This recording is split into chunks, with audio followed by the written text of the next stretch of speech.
Hey there, Slimesters and Geckoids. This is Brett here from Splat Attack. Just letting you know ahead of time that I had some technical issues with my microphone for the recording of this episode. Unfortunately, we were attacked by some putty patrollers and we got whacked around a bit, and that left my mic sounding a little bit fuzzy and distorted. So if that stands out to you or kind of hurts your ears a bit, I do apologize. We just had some issues in the meantime and we couldn't stop recording since it was such a long episode. Luckily, Alex's microphone and our guest microphone were working just fine, so it won't be too much of a distraction. But in any case, I do apologize in advance. And with that being said, we hope you enjoy this special presentation of Mighty Morphin Power Rangers ranking every monster from Season 1. We put a lot of hard work and effort into this, so we hope you enjoy. Splat you later. Finster! The time device is ready. It's time to pick a monster. The babies. Which one of the delightfully hideous creatures are we using? Ha ha ha ha! Submitted for the approval of the Midnight Society. Oh joy! Let's rock. It makes me wanna fart! Dear Journal, it's me, Doug. You have it! Baby's gotta do what a baby's gotta do. That was a hoot! On your mark. Get set. Oh, here it goes! Welcome to Splat Attack, where we're taking it back to the slime-filled past. I'm your gag-tastic co-host, Brett.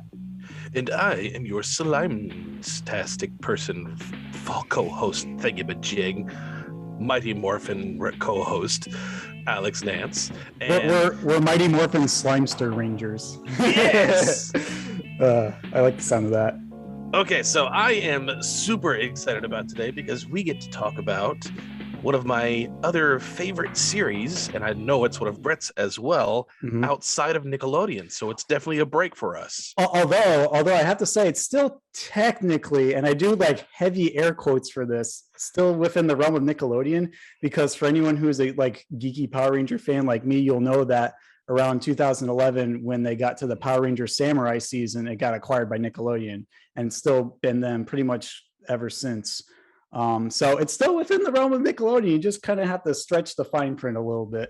but for 90s Nickelodeon, yeah, it definitely of does not qualify. But it definitely qualifies as 90s for sure. Yeah. And of course, we had to have somebody join us for this epic episode. So who is joining us today? Well, we have a friend who joined us actually in episode 11, which is favorite 90s holiday specials, and returning for the second time on Splat Attack is our guest and fellow 90s podcaster, Toby from the Tape Store. Welcome, Toby. How are you doing today? I'm doing great. I appreciate you guys having me on.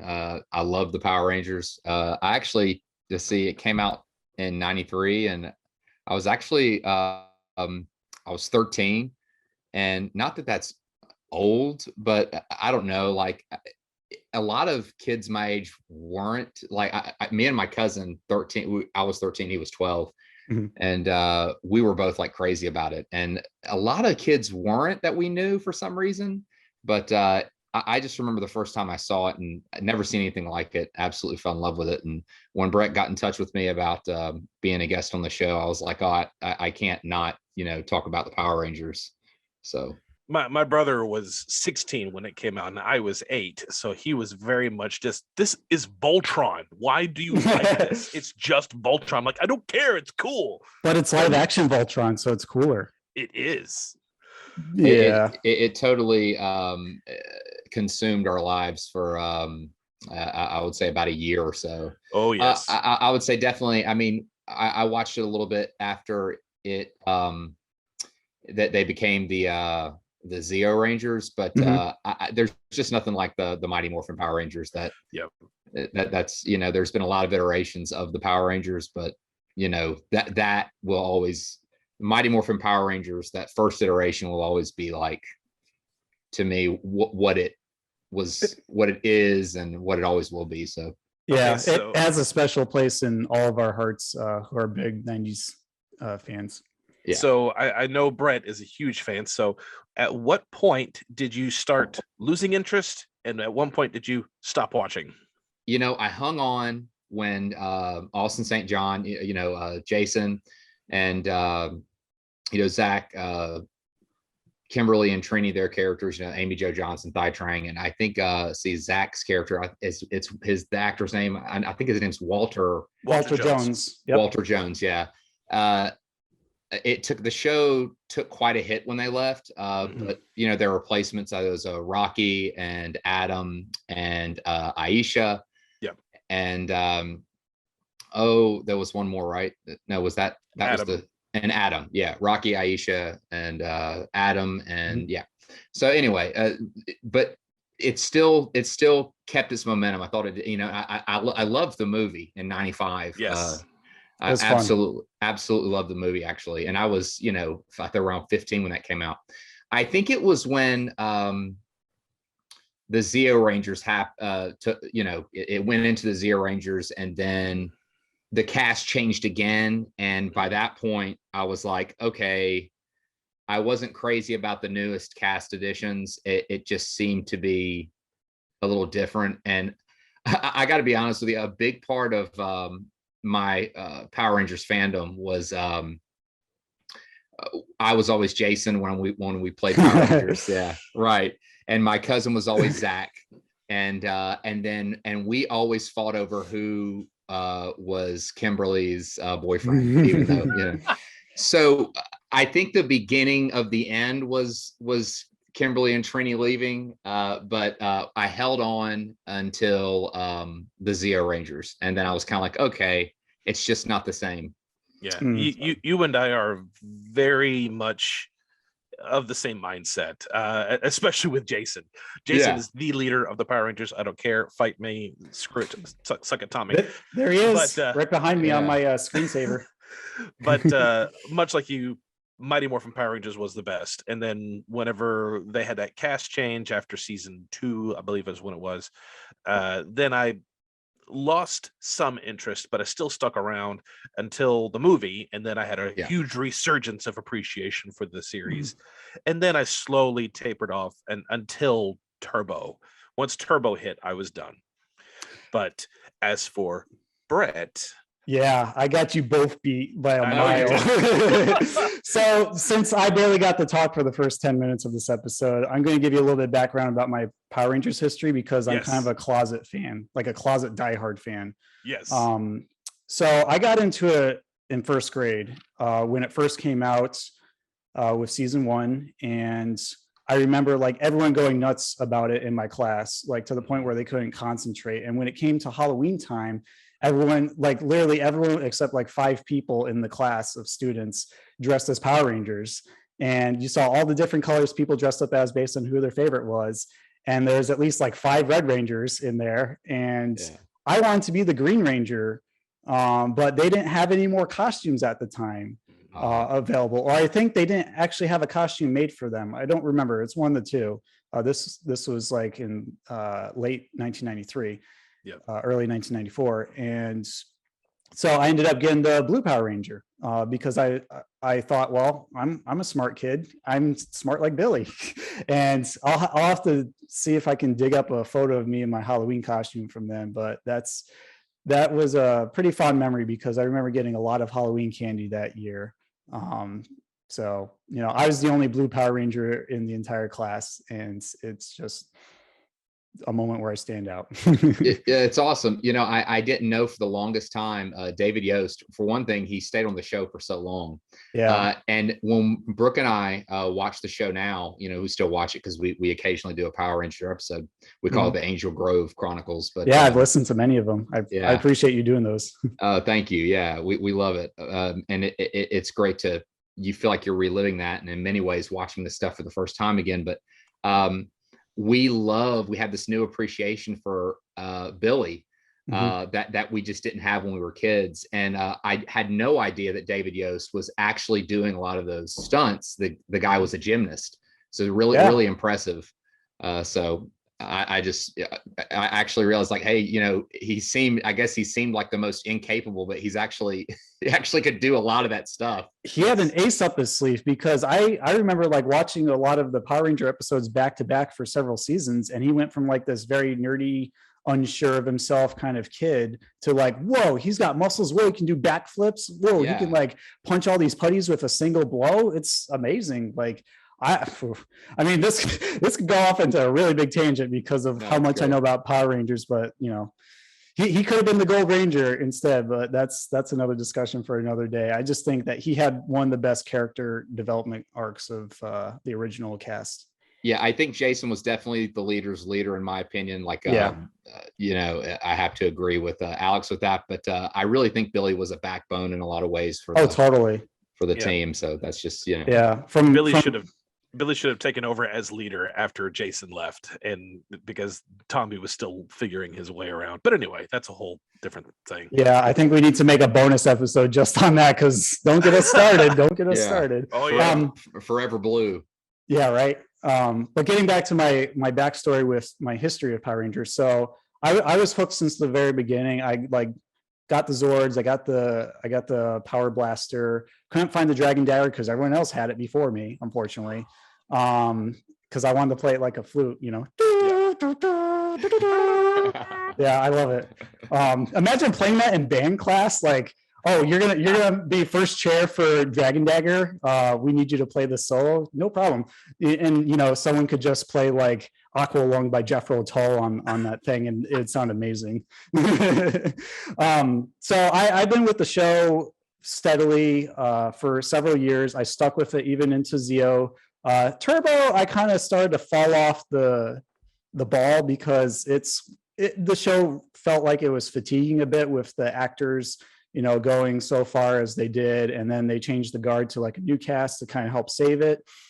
But after In Space started, which was season 6, I immediately jumped it back into it because I somehow found a deep connection to Andros, who's the Red Ranger of that group. And from there, I just like fell in love with it all over again after the Zordon era saga ended with like that brilliant ending. And it just wrapped everything up full circle from Mighty Morphin all the way to that. That was like his own contained saga, similar to how Dragon Ball Z like contains their own sagas for the overarching series. Mm-hmm. So you would think I would end there, but nope. My little brother actually got into Power Rangers, who's 8 years younger than me. So he was like second generation Power Rangers, where he was into like Lightspeed Rescue, Lost Galaxy, Time Force, Wild Force, etc. So I kind of watched it with him as like a way to bond whenever we got home from school, and I just stuck with it with him until about Power Rangers SPD in 2006 when I went to college, and then fell off again. Like I didn't care much for Jungle Fury or Mystic Force, but when it came back on Netflix again, around like 2012, 2013, somewhere around there, I fell in love with it a third time because I just like, what's this season like? What's that season like? I should really check it out and, set my judgment aside. And I ended up liking a few of them, some not so much, but like Power Rangers RPM with its post-apocalyptic story, I was just blown away with like how well the story was written, and the characters were really intriguing. Everyone had like a deep, gritty backstory to each other, and they all like had interwoven plot lines that worked well. So, I guess there's some highs and lows since Mighty Morphin, but at the end of the day, everyone remembers Mighty Morphin more than anything else, just because of how striking and how cutting edge they were on the scene. And that was absolutely. That was thanks to Haim Saban getting the idea from, I think, his daughter, that he should like do the show and essentially take Super Sentai footage and dub it and like combine the Japanese footage of them fighting monsters with like the Angel Grove scenes where like they're trying to promote morals and basic storylines where they're hanging around high school and stuff and getting stuff done. And I think as a result of that combination, it just works so well that it's lasted near 30 years now. It's a testament to its legacy. Yeah, absolutely. And of course, Bulk and Skull, I love them. Especially with that theme music. Yeah. they were... Oh no, look who's here.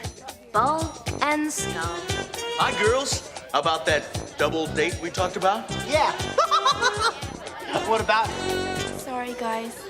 They were real life best friends apparently, and what's their name? Jason Narvey and Paul. I forgot the other guy, Paul Schreier. Yeah, and they I'm not sure how long they went into the. I'm not sure how far into the Power Rangers timeline they went.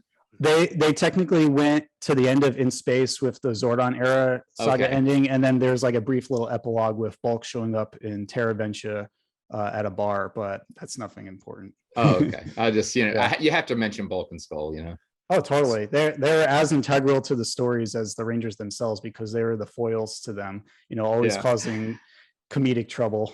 So I want to give one little shout out, and then we need to get on topic. Right. But do either of you remember when especially Mighty Morphin Power Rangers, did the little PSAs at the end of the episodes? Didn't they do a Dare one? I think they did do a Dare one. I don't fully recall, but I do remember that the first season, especially, they would have PSAs after the episode just before the credits. Mm-hmm. And the one in particular I remember had Bulk and Skull on it.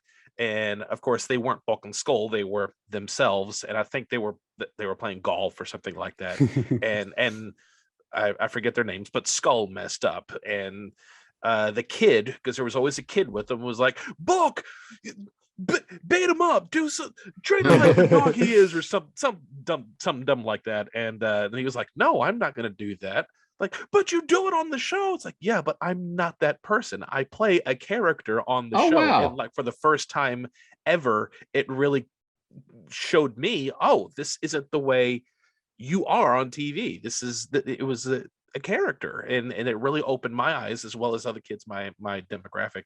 But you won't find those on Netflix or any of the reruns or anything like that. It's a shame because they'd be a blast to see these days. Yeah. And now, a message from the Power Rangers. It's Bulk! Hi, kids. Where's Skull? Skull went to the movies. Why didn't you go with him? I'm with him all week on Power Rangers. Today I'm hanging with my niece. You're an uncle? Of course he is. Uncle Paul's the best ever. And he's a good friend, too. The movie was lame, so I thought I'd pick up some ice cream and join you guys. Thanks, Jason. Sorry. Aren't you gonna smash him? Yeah, get him, Bulk! You're confusing me with my character on the Power Rangers. Television is full of make-believe guys. In real life, Jason's my best friend. He is? Absolutely. But you better watch out. I can turn into Bulk at any moment. I'm an actor. When I play Bulk, I'm just pretending. And I'm an actor also, and when I play Skull, I'm just pretending too. Of course, I am the better actor. No, you're not. So anyway, Brett, what are we talking about today? I'm glad you asked, Alex, because today we're going to talk about ranking all 50 monsters from the first season of Mighty Morphin Power Rangers. And, no one can deny the cultural impact of this show ever since it aired on August 28th, 1993, and how, we had 5 teenagers with attitude, whatever that means, interact with Zordon, get the down low on like defeating the sorceress with really pointy hair and pointy other things and a big scepter and like making monsters grow and all this crazy stuff. But we're gonna deep dive into this and see what we can analyze and see like, well, maybe these guys are really good because we remember them very well and they had like a strong arsenal of powers. And then others were like, maybe you should go be a character on another show. And we'll do our best to be respectful, but also have some fun ragging on some of these characters too. So let's just jump into it. But I do have to make a quick little note before we start, is that we're going to just throw a disclaimer here. We're not going to cover the following things. We're not going to cover the Super Sentai Zeo Ranger. We're not going to cover episode plots here, and we're not going to cover too much fandom stuff other than what we already discussed, because that would just take way too long and we'd never get out of here.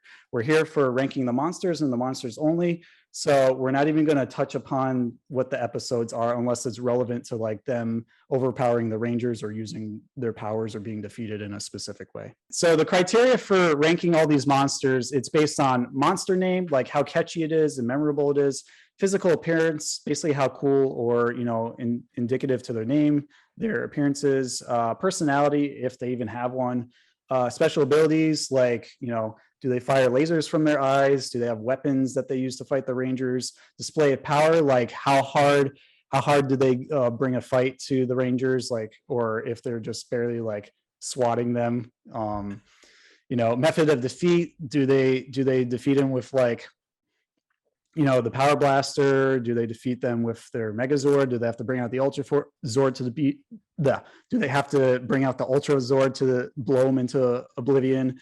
You know, stuff like that. And of course, lasting appeal with like how people remember them and if they had any toys or merchandise tied to their characters in particular, because there were a few, and you'll be surprised which ones do and do not. And also, we're not going to count putties for this list because they're just foot soldiers. They don't really have any personality. And some of these monsters actually summon them as a form of their power that counts towards their rank. At the end, we're going to essentially cover Rita's posse after we do the main monster of the week. So we'll cover Rita, Goldar, Scorpina, Squat, Babu, and Finster really quick. And then for the sake of this list, we are going to count Evil Green Ranger as a monster because his rise and fall through his Green Ranger saga kind of is similar to how a monster is created and defeated. So for technicality's sake and for the sake of this argument, we're going to include him.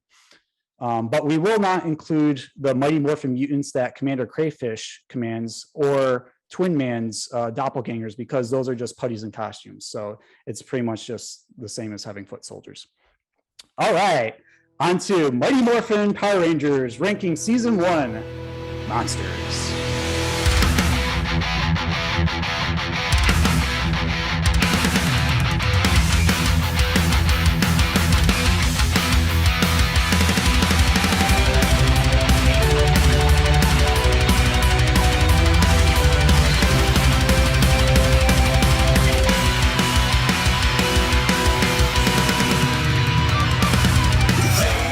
Okay, so we're starting with Bones from episode 2 called High Five. Bones is basically this guy made out of bones. He's like a yellowy greenish skeleton. He's got a very dapper looking hat with a feather in his cap. Nice cape too, while we're at it. He has a simple, appropriate name. You know, I don't know what else you can really call a skeleton in a cap and a cape. He's got a pretty cool look. I like his design in particular. I just wish that he was like later in the series because he's like the first monster that's defeated. And even though he has the cool ability to reassemble himself once he's like blasted or karate chopped or whatever, there is a fatal flaw in his like design, because when he uses like this time warp to send the Rangers to another dimension to fight them with his skeleton warrior goons, he like does his same old falling apart, putting himself back together shtick, and then Trainee like signals Billy to like go grab his head, and then Billy like wraps the cape around his head so he can't see, and then when a fissure opens up in the time dimension, they promptly throw it into the crevice to be exploded on impact in the Earth's core. So for whatever reason, that's how he got defeated, and I thought that was kind of lame on his part. I wish he had a more grandiose defeat, but you know, I give him points for uniqueness there. He also had a Power Rangers figure toy. I think it was a 5.5, no, it was an 8-inch Power Rangers action figure toy, Evil Space Aliens, that was made by Bandai in 1994. So you guys have any thoughts on Bones? Reminds me of Dry Bones from Mario Brothers. I was thinking that too. Just put a cap and a cape on him, and there you go. And also reminded me of the scene on Bill and Ted's Bogus Journey whenever they would play basketball with each other's heads. But the only thing, I didn't really remember much about him just before I had gone back and watched it, outside of just his physical appearance. And yeah, I was surprised that he was defeated so pretty easily. But yeah, he's got an iconic look. and especially since they used him a lot in video games. I think they even brought him back for one of the later Power Ranger digital video games. Possibly. He was actually the first boss in the side-scrolling Power Rangers beat 'em up for SNES. Yeah. That's where I remember him from.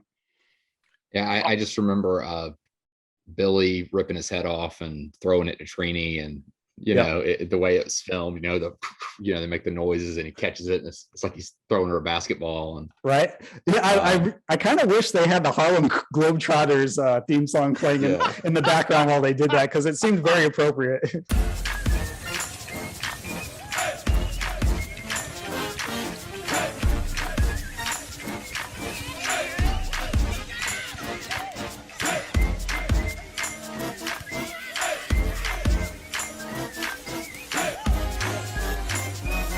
Yeah, it was clear that it was almost like they were trying to stylize it, like he was just passing her but yeah, right. I'm open. Right.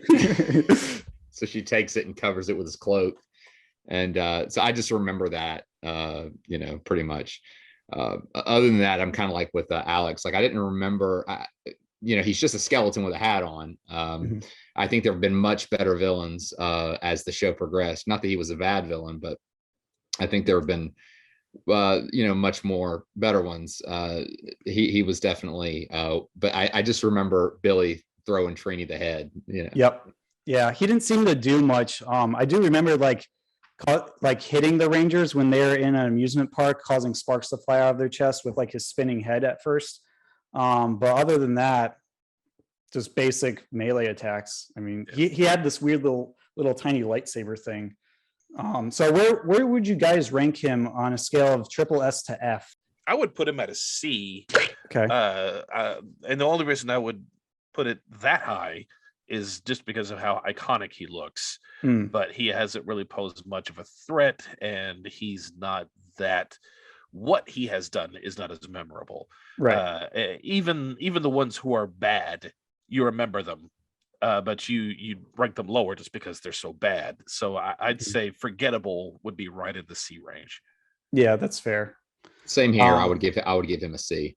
Okay, I'm a little bit harsher. I would give him a D because I felt very underwhelmed by his display of power, and how easily he was defeated. But I did like his look a lot. Like I definitely had a friend who lived in front of me in my neighborhood who had all the evil space alien ranger toys back then as soon as they came out, and I just remember playing a lot with the Bones one. So for like the personal nostalgia, I can bump it up to a C with you guys. So we'll give them a C. All right, moving on. We actually have a second monster in this episode of High Five, which is simply known as the Giant. And he basically looks like this kind of Spartan warrior kind of knight, where he has a helmet. You can barely see his eyes. He's just got like little beady eyes. And when Rita realizes her plans are foiled, she basically just summons a giant, and he like literally punches through the wall and grabs the Red Ranger and like plays with him like a little action figure, because I don't know, to seem intimidating. And then that prompted him to like summon his Tyrannosaurus Rex and fight the giants and essentially kill him with a shockwave, which was a pretty cool looking effect, because I did not realize that, until I went back and watched these episodes in closer detail, that they actually defeated some of these monsters like without forming the Megazord. I always thought, whoop, jump into the Megazord, kick their butt with the power sword, that's it. But no, in some of these earliest episodes, they use different like Zord configurations to defeat them. And the Giant was the first one that's defeated by the T-Rex sword. Yeah, it was one of the few times, like you said, because when the T-Rex sword would show up, I'd always be like, okay, let's watch this get, they're gonna mop the floor with the T-Rex sword. He's gonna be like, all right, we need more help, and here comes everybody else. But what I never understood about this and why I remember the Giant is because Bones, with all of his, even though he ultimately failed, he did succeed in getting them in another dimension. Right. Which honestly, even if you didn't kill the Power Rangers, if you locked them in another dimension, they're pretty much screwed. Yeah. So Rita decides, you have them trapped. They're still running around in there. They're still alive. They're drawing breath, but they're trapped. They can't come back to Angel Grove. But you bring this Giant down and he rips the dimension open, and he gets them out, and inadvertently he makes the plan worse because it gets them out and it allows them to call their Zords and, and go to town, and ultimately it freed them. So even though she didn't kill them, she had them imprisoned in the dimension, and the monster ruins it. Yeah, they almost would have been better off if Rita just didn't summon the giant and left them there to like fight off the skeleton minions until they couldn't anymore. But I guess for the sake of a kids show that's like around 20 minutes long, they had to wrap it up somehow and get them out of a pickle. So, just create a giant hole for them to get out of, and there you go. But that would be something Rita would do because she's incredibly, she has no plans. Yeah. She looks into her telescope. She watches the Rangers for about 30 seconds and she goes, okay, let's do this. Yeah, she's not very strategic, and she's very impulsive. And I think that's probably why she has so many headaches at the end of the day. I think the Giant's kind of ranking pretty low for me just because he doesn't have much personality. He's just essentially a giant grunt who's there to, capture Jason. I think his costume is pretty cool looking. Like I like the Roman or European knight aesthetic to him, and he even has a sword that he uses a couple of times against the T-Rex. But he didn't have a lot of screen time, and it aside from just being vaporized with magic fairy dust into the distance by the T-Rex's shockwave, it didn't really leave an impression on me. Yeah, I honestly had forgotten he was even on the show. I didn't remember who he was. I didn't remember the name. I didn't know what he looked like. Completely erased from my memory. So he would have ranked as a C, which usually is where I put my. Don't remember you, but just by learning that, this is your fault. This whole thing is your fault. They could have been gone. I'd put him a little lower. I'd put him at a D. Yeah. Okay. I would give him an F just for completely. He could have solved Rita's problems. Like the Power Rangers would have ended up, like you said, fighting these skeleton minions for eternity, or getting sick of each other being in the same dimension for like eternity. Could have just rotted away, but he gave them the opening they needed. Of course, we want the Power Rangers to win. I'm just saying, I'm putting I'm putting myself in the bad guy's shoes. He blew it. Yeah, I'm actually going to give him an F too, just because they need him. Rita could have won in episode 2, and we won't have a series now. Yeah, right before they even started. Yeah. Speaking of monsters, let's go into the next one, episode 3, Teamwork, which features the Menacing Minotaur, or just Minotaur, depending on who you talk to. I think the name is interesting. I think it leads a little bit of mystery and not wonder, but like intrigue with what this guy's about. He's definitely very strong. He's very muscular looking, a typical Greek mythology Minotaur. He's got like a giant spiked billy club along with like a spiked shield. And I definitely remember him a lot from the Mighty Morphin Power Rangers Sega Genesis game that I played as a kid, because I definitely had to have that when it first came out. And I just remember being thrashed and beaten and like pounded into submission whenever I faced him, because he would just have all these really strong attacks that like knock me way off across the screen, no matter what level I was on fighting him. And I'm just like, give me a break, man. But in 2-player mode, when I played against my sister, I'd often play as the Minotaur and kick her butt. So I guess it's a double-edged sword in that regard, because he was strong, he was fast, he had this cool dash move, and he would just like whack at everything with the giant club. Well, I do remember him being, I think he was the first one that they formed the Power Blaster, which is all their weapons. Jason would slap the sword down at the end, just and so if that's the case, I have to remember, again, it's been a while. We did do a show. We did do Teamwork. But I don't think he grew. I don't think she. Well, here's the thing. I actually watched this a couple of times just to make sure, because I did listen to that episode in preparation for this. It's weird because he grew immediately, and then the Rangers like got into their Zords, and then they formed tank mode for the first time, and then for some reason they like retreated because he was too powerful and they weren't sure like how to control the darn thing. So they went back to Zordon, and then I think Zordon gave them like the power coins or like that power crystal thing where it's like, oh yeah, they would, and then yeah, right in there. Was that the first time they formed the Megazord? I don't remember. I always thought that was I gotta say, I know we're talking about the monsters, but I always thought that was an underrated thing. I thought it was one of the coolest things as a kid when they would do that move and they would it's like, I just thought that was like slick the way they did that. It's got an element of magic and yeah, pizzazz to it. Yeah, I like that a lot. Like they all did it in sync too. You like Jason would do his where he's like and then all four of the other ones in like split screen would do it in perfect harmony. So that was like that further emphasized the moment of them like putting together this Zord because they knew what they were doing. Well, 2, 1, and power up. Yeah, pretty much. Let's see, what else can I add about this guy? He's very threatening looking. You know, he's got those small beady eyes. He's full of hair. He's got big yak horns that could probably headbutt you into next Tuesday. He breathes fire. He has a spike shield, as I mentioned before, and club.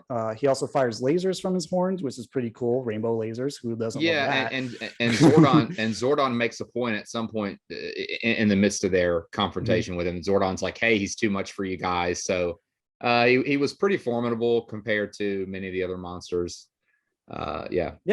I thought it was kind of weird that they had to like go small to figure out how to combine their power weapons to blast them. But hey, it was an opportunity to show them putting the power blaster together, I believe, for the first time. Yeah. So, you know, for plot reasons, it got the job done.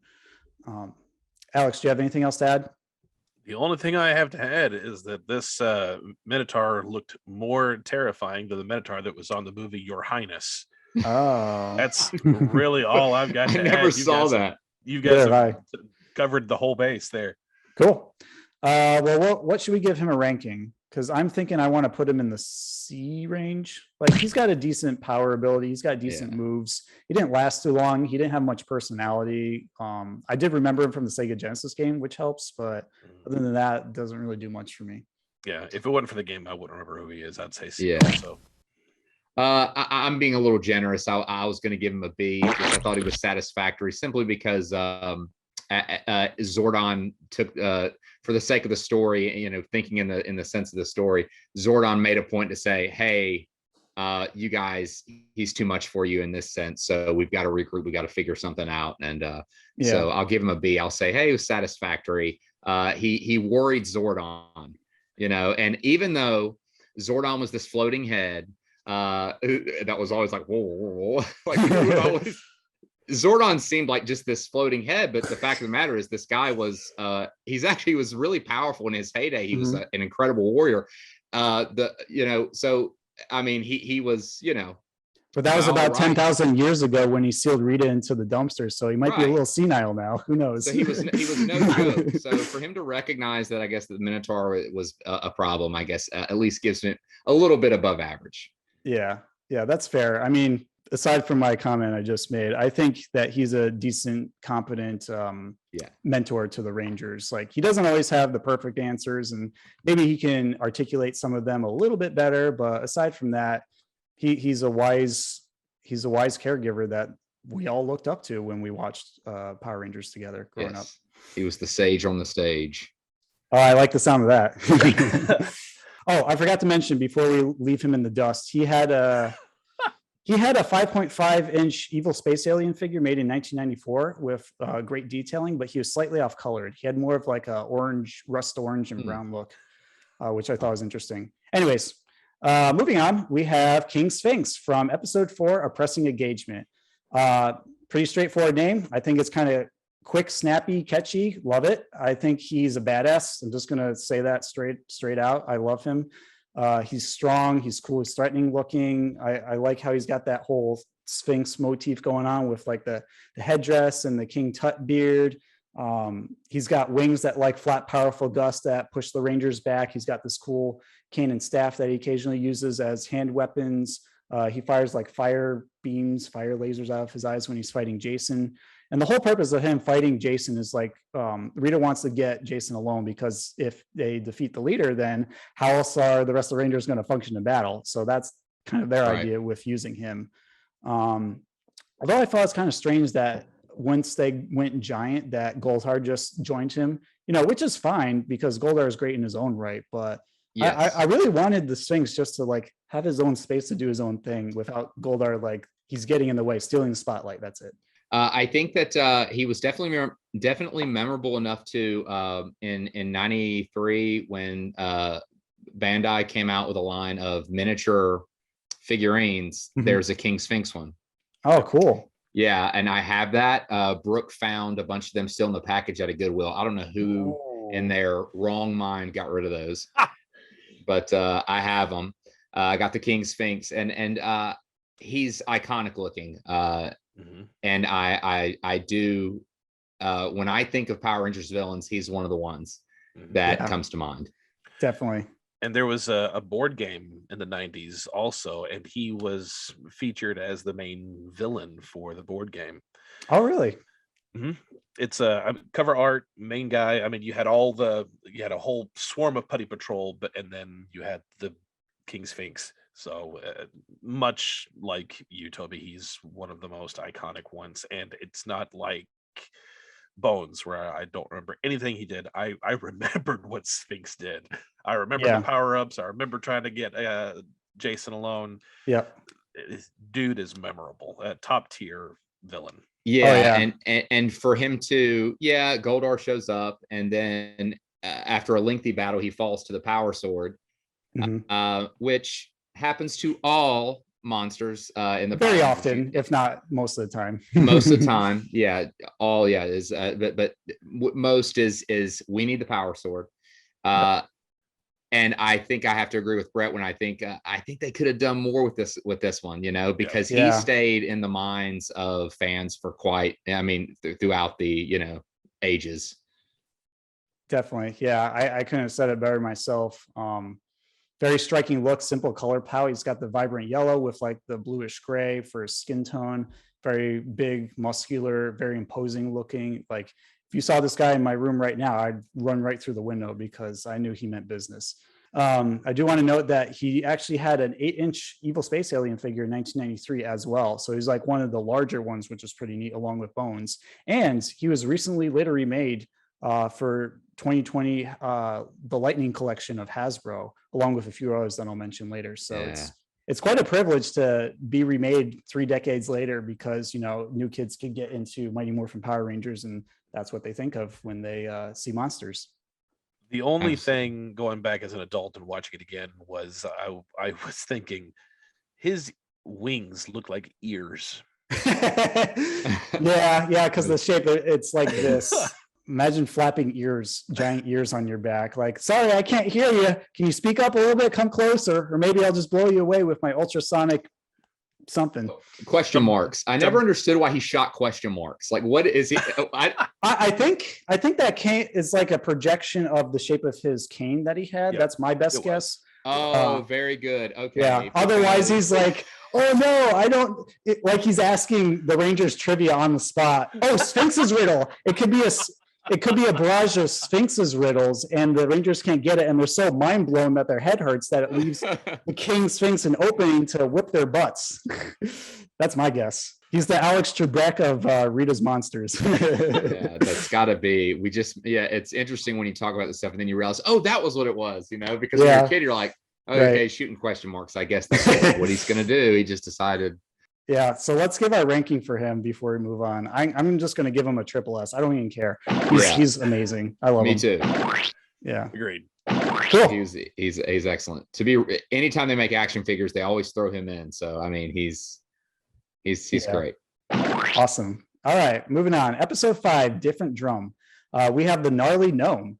And I think his name's kind of catchy due to the alliteration. I feel it's appropriate, although I know we said we weren't going to mention Zeo Ranger at all, but I did find a little note that he was meant to be a Viking in the original Sentai footage. So I'm not really sure why they switched that over to a gnome, but I guess it had to do with like the look of his face with the big nose and whatnot.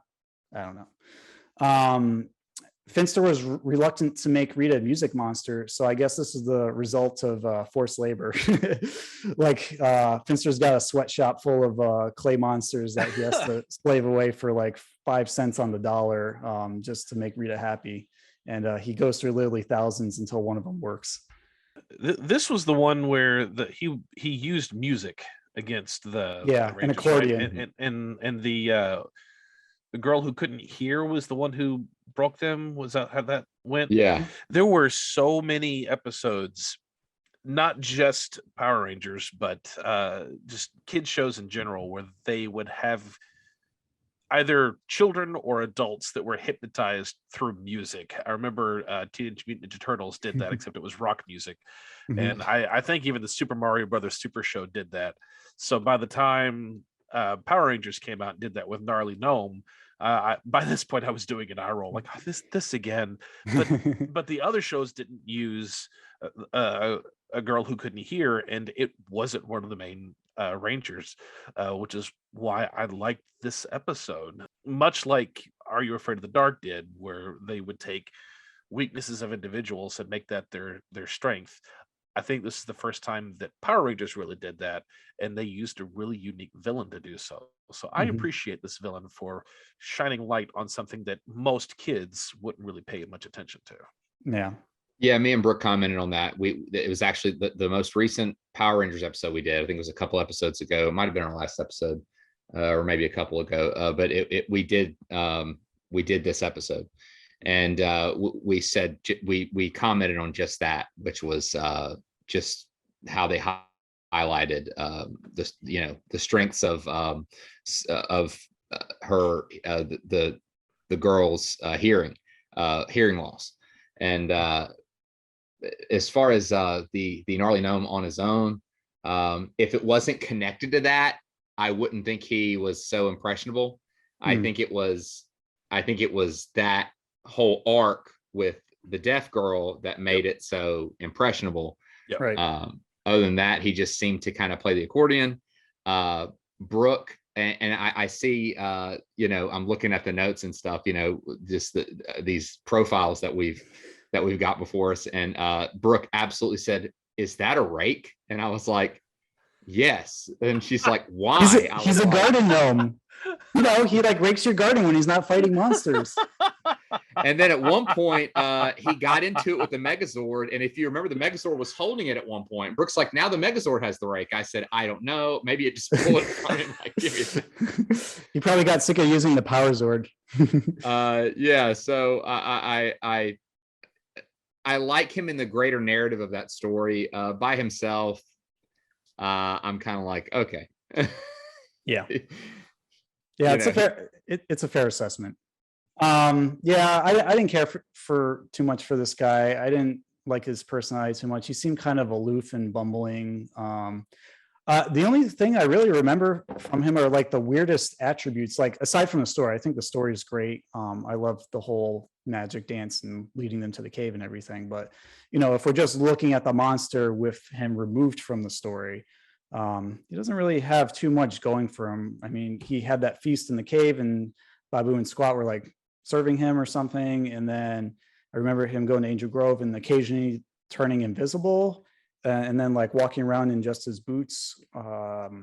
I remember this weird like transformation thing too. Once he went giant to fight the Megazord, where he like turned into a building, like building gnome, or like boulder gnome. And I was like, what is going on? This wasn't even explained earlier. Like, is it just something he does? Is he like a illusionist or something? And that really took me out of his appeal. I'm like, okay, this guy's just being annoying. He's using cheap parlor tricks. Just end his life already. And the rake. He's got a rake. Yeah, that's pretty much the only thing he's got going for him. Everyone remembers the rake more than him. I'm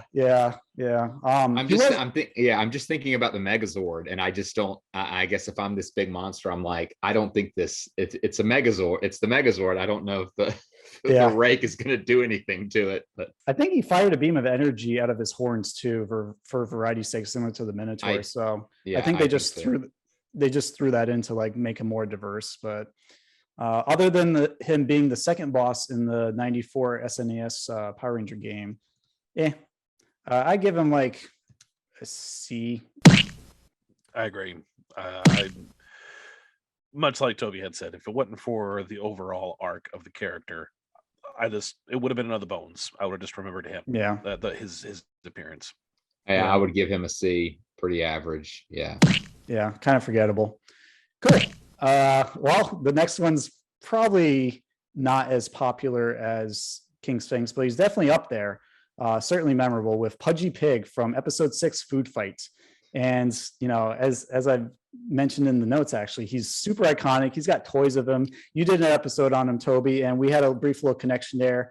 I actually did this art series for those who see my Instagram page, Brett Wilson Art, about early 2020, 2021, somewhere around there. I did a Courage versus Power Ranger villain mashup for the heck of it. And one of the things I did was Pudgy the Pig versus Jean Bond, the pig butcher from Courage. And I just seeing that like brought back a whole wave of nostalgia for everyone who appreciated the art. And I know you guys shared it too, which I was really appreciative of. But what's there to say about Pudgy Pig? He loves to eat. He invades Angel Grove. I think they had like a cultural food day thing going on at the juice bar, and he was just like, nom, nom, nom, nom, like eating everything in sight, ruining everyone's day, spreading food everywhere, dropping popcorn, you name it, from his mouth, and just doing what a pig does best, except in monster form.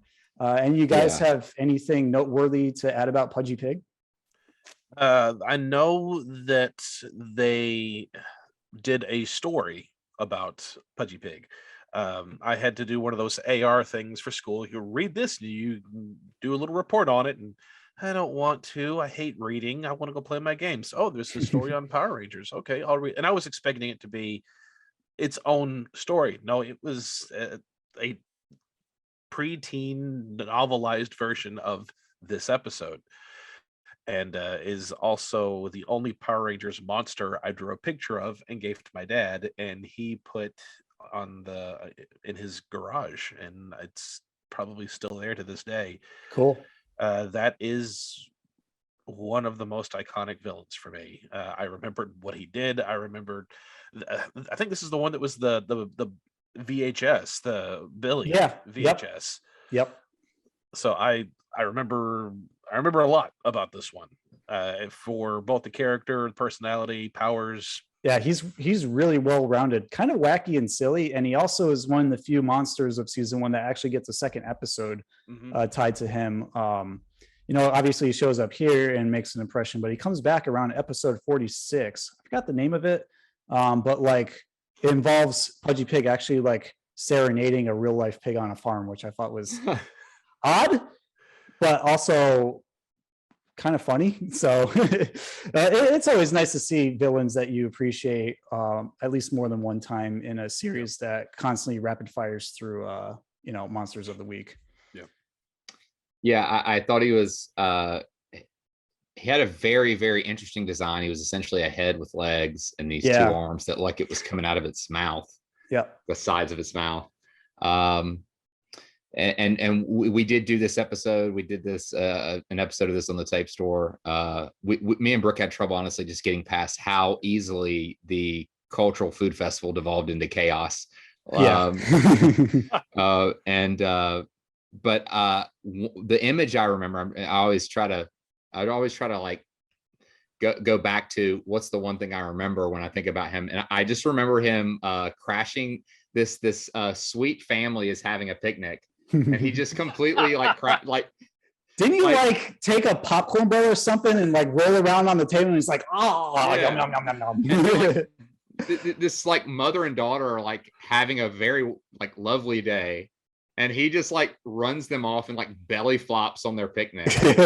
And then of course I remember the Power Rangers making him barf stuff up. I think he with the spicy radishes. It was Trini's idea to get him to regurgitate the power weapons so that they can form them together and blast them to God knows where. Yeah, it like something from Super Mario 2. She like jams it in a hoagie. Yeah, and like throws it. And I think it just goes anyway. That's right. I forgot about that radish, that spicy radish thing. I just remember sticking it in the Subway sandwich. Yeah, exactly. Subway, eat fresh, or eat spicy in this case. I just remembered that the episode that he returns in is a Pig Surprise, and he also makes a brief cameo in the Eye Illusion Part 1 when like a group of monsters from the series kind of show up as illusions to the Rangers while they're there. But those are all great points. He's like a very wacky, very iconic villain. You can't mistake him. As soon as you see him, you're like, Pudgy Pig. We all know him. And I think there's something to say about a villain, like, especially when I'm thinking about Power Rangers villains, that they come down, they're trashing the city, and they grow, and then they fight. That normal Rangers formula. But there was just something about this monster. He's terrorizing this poor little family, and I'm just like, it was so impressionable. I just remember that poor mom and her kids. Mommy, is Pudgy Pig gonna invade our house and steal all of our food in the fridge? Yeah. I don't know. They're having such a nice day. They probably never forgot about that for the rest of their lives. Like, yeah. The day we got scarred by a giant rubber pig suit. Right. Yeah, that's great. I love it. Just to wrap up with Pudgy Pig, he did have a 5.5-inch evil space alien toy made after him in 1994, and that was actually the one that you found on eBay, Toby. So it's pretty cool. Yes. If you pull a lever on the back of his head, he opens his jaw up and down, and he's got posable arms, and I think he came with a weapon. Yes. He is depicted in the Super Sentai with a giant fork and knife. I was kind of bummed to not see those because it would add to the comedy of using oversized utensils. Yeah. Kind of like in Don Hertzfeldt's films from the mid 2000s, where you had the little cotton candy anime characters being like, my spoon is too big. I'm going to go first, and I'm just going to give him an S. I loved him. Wacky, wonderful. I did knock him down a peg or two because he only got defeated by the Power Blaster. I would have loved to seen a giant Zord fight with him and see him gobble the Power Sword or raise the stakes once he's larger. But aside from that, I think he's a great villain, still memorable today. Yeah, I'll give him an A. I think that the worst he did was just eat a bunch of stuff. Other than his look being iconic, he wasn't as formidable as King Sphinx, Right. Yeah. And I agree with Toby. I was going to give him an A as well. Okay. Yeah. Well, I'm kind of a sucker for cartoony type characters, and he was very cartoony, so that's why I'm slightly higher. That's good. We're pretty much in the same range so far. Moving on. Speaking of food-based monsters, we have Chunky Chicken from episode 7, Big Sisters. Sounds like a food chain. It's funny you say that, because I was just going to say, Chunky Chicken reminds me of both Choky Chicken and Chewy Chicken from Rocko's Modern Life. I'm like, wait a minute, why is that thing a giant chicken on top of the restaurant in Rocko? Did they kill Chunky Chicken and skewer him, and that's how they made the restaurant? That's what I thought when I was a kid. I don't know what happened there. But I think he's pretty cool looking. He's got a pretty diverse color palette. He's got some blues, some greens, some reds, yellow beak, whitish kind of feathers. Sometimes he wears this red hat. Sometimes he's got the little, I forgot what this thing's called, waddle. I don't know. But he's kind of an oddball, but lesser extent than Pudgy Pig, because he doesn't really have any specific powers. He's not very strong per se. He's just kind of there to essentially kidnap I think it's either Kimberly or Trainee's little sister. I think it's Kimberly's. And, she's dangling from a rope, and Chunky Chicken's I'll take another step and I'll cut the rope, and then she'll fall to her doom. And then when Chunky Chicken grows large and the Megazord fights him, essentially all he does is jump around trying to dodge the Megazord's attacks using these interdimensional scissors, where he literally cuts a line down into the sky and then goes behind it kind of for comical effects, and then just pops up here and there, and Megazord's all right, enough of this baloney, I'm going to end this fight, stop wasting my time. Yeah, he wasn't very memorable to me. Yeah, same. I don't have, it was a standard, they show up, they grow, Megazord. Yeah. And it was a big chicken. I agree with Brett on the colors. It was very brilliantly colored and stuff. But other than that, it just a big chicken. There was no, again, King Sphinx right now is the standard. Yep. And he had a lot of really neat things about him physically. And this was just an oversized chicken. So I was just kind of okay. Yeah. Yeah. And unlike Bones, I remember what Bones looked like. And when I think of villains, I remember Bones. I don't remember what he did. I just remember what he looked like. The chicken is completely out of memory until someone brings the chicken up again. Oh yeah, that happened. And that's all. I just remembered he was in it. I remember what he looked like. Until this retrospective, nothing. I had no memory of the character or what he did. And how easily defeated he was, and it didn't really do much damage to the Rangers or the Megazord. Yeah, the most he got in was like a punch or two. That's it. It was definitely a really weak villain. Yeah. Not much going for him. I mean, aside from the silly little Rocco connection I had with it, with its name and the colors, didn't do anything for me. So I'm gonna give it like either a D or an F. It's like straddling the line. I'd say D. Yeah, let's do D. I would say D. Yeah, I would agree with that verdict. Cool. All right, get out here, chunky chicken. We're done with your meal. Moving on to another one of my personal favorites, we have I Guy from episode 8, which is titled I Guy. And the interesting thing about this guy is that he's covered with a bunch of eyes. He takes reference from another Greek mythology character called Argus, who had like thousands of eyes all over him, which I believe he was able to like see like people that were coming forth to him in the Elysian fields in the underworld. Don't quote me on that because it's been like at least 2 decades since I took Greek mythology in like Latin class, but I think that's where I remember him from. Argus is the connection. And he doesn't exactly have a lot of personality, but the few times he does speak, I find him kind of amusing, kind of, playful, fun, like interested in causing havoc for the Rangers, because what he does is he kidnaps Billy's younger brother. Like apparently all these Power Rangers have like just one sibling that needs to be kidnapped, for the sake of plot. And, he gets kidnapped from the science fair, and he's like developing this VR headset before Virtual Boy became a thing a year later. So it's like cutting edge, and Ernie tested it out and it's like, whoa, it's like I'm actually on the roller coaster at Lake Compounds.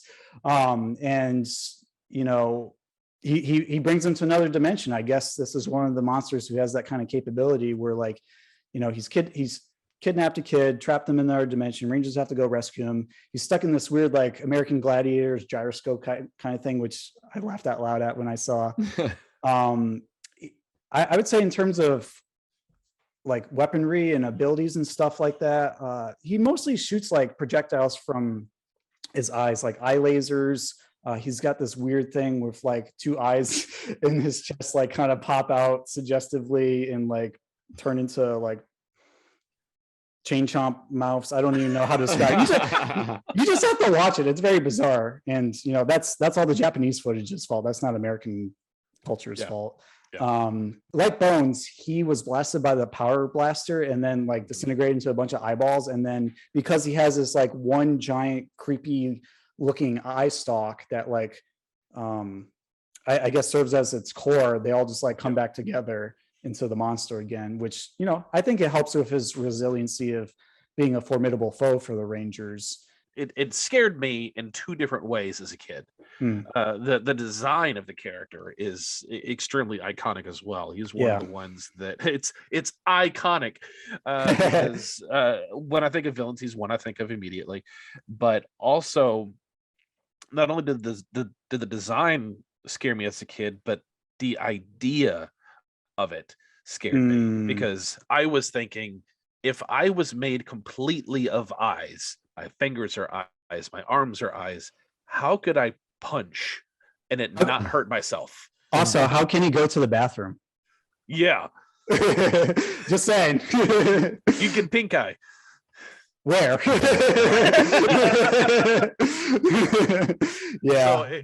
the idea of it really scared me, and the visualization of it really scared me, which makes him stand out for me a whole lot more. Yeah, definitely. I liked I liked his design.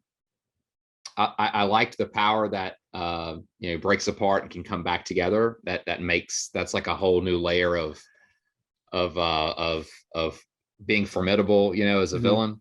I liked the idea that he had a weakness, which was this main eye, and Billy was able to pick that out. It was like, hey, his eye's open.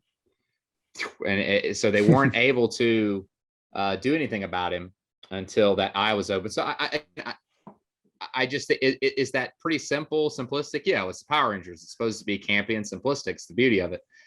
But it just adds another layer to the villain, that there's strengths and there's weaknesses. It's not just this big thing running around. I liked whenever they had villains who were defeated outside of just the Megazord. I liked seeing a little variety every once in a while. Yeah. So that was nice to see too. Yeah, definitely. I do want to mention also that this isn't the first or the last time. Sorry, not the last time that we've seen Eye Guy. He actually appears later in season 2 in Zed's Haunted Mansion, which I thought was kind of cool to see, because apparently he was a kind of iconic enough back then to make a return a season later. And he also had a 5.5-inch evil space alien figure, which I got to play with as a kid, because my friend Ryan, who lived in front of me, Ryan, hopefully you're listening to this if you're still alive. Fond memories of me playing with all of his Power Ranger toys. I definitely remember like pressing one of the buttons on the back and like shooting the chest eyes out with like little strings attached, kind of similar to how the Crumb action figure from All Your Monsters operated. So that, just having the physical toy, the touch, and like feel the bumpiness of the eyes really adds to his like lasting appeal and memorability. And for some reason, I always thought that he looked like a frog to me. Like for some reason, the eyes all over the body just. Oh, I see that. I tuned out the details, but like when it came to like the two big eyes on top and then like the mouth on bottom, like, and the little nostrils, it's like, oh, kind of looks like a white frog covered in eyeballs. Yeah, I can see it. I can see it. So this was pretty memorable for me. He was also the third boss in the SNES 94 beat 'em up game. So he's got more staying power there beyond the show. So, I think he's pretty iconic. Maybe not like super iconic as King Sphinx, but definitely memorable, even today. Yes. And he also has a Hasbro Lightning Collection toy that's being made of him too. So that further solidifies his legacy. So what would you guys rank Eye Guy? I would put him as an A. He's really, really an iconic character. He's kind of a mainstay, one of the few to come back, and gave a bit of variety for the way that he was defeated. Yeah, cool. And I would actually go a little step further and give him an S. So I'm kind of right there. I really liked his design, and again, just I was really impressed with that when he broke apart and came back together. That was a really impressive power. So. Yeah, and for reasons Toby just outlined, I'm going to bump it up to an S as well, because I played with the toy, have the memory, played the video game, loved him as a boss, loved the way he looked. I love the lore behind it, even the Greek mythology connections.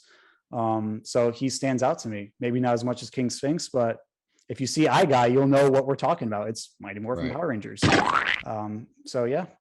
Moving on, we have a very odd entry here. This is yeah. Oh God. That's the best. Hey kids, you want to come into my bottle? Yeah. How memorable is this guy? All you gotta do is go, oh, and you know exactly who it is. He's memorable for being bad. Yes. So this guy's name is Mr. Ticklesneezer, or some people refer to him as just Ticklesneezer. He's from episode 9, For Whom the Bell Tolls. And the reason why he exists is because Trini likes to collect dolls, all sorts of dolls, like some pretty cool China looking dolls, some pretty expensive looking ancient antique dolls. And then you got this weird looking troll tourist thing with a really big grin on his face and eyes that can stare into your soul. Right. And we end up seeing like what turns out to be, spoiler, a dream where she imagines in her sleep that he comes to life and is essentially hired by Rita to capture the Power Rangers. And he ends up using these like little bottles with corks from his like tourist garb, whatever he's wearing. He looks like a troll mashed up with Where's Waldo.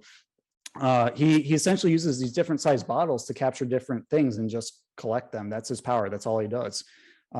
He ends up collecting like Billy's car when they're trying to get away, Billy and Trini. He ends up collecting like a rail train from Japan, because why not?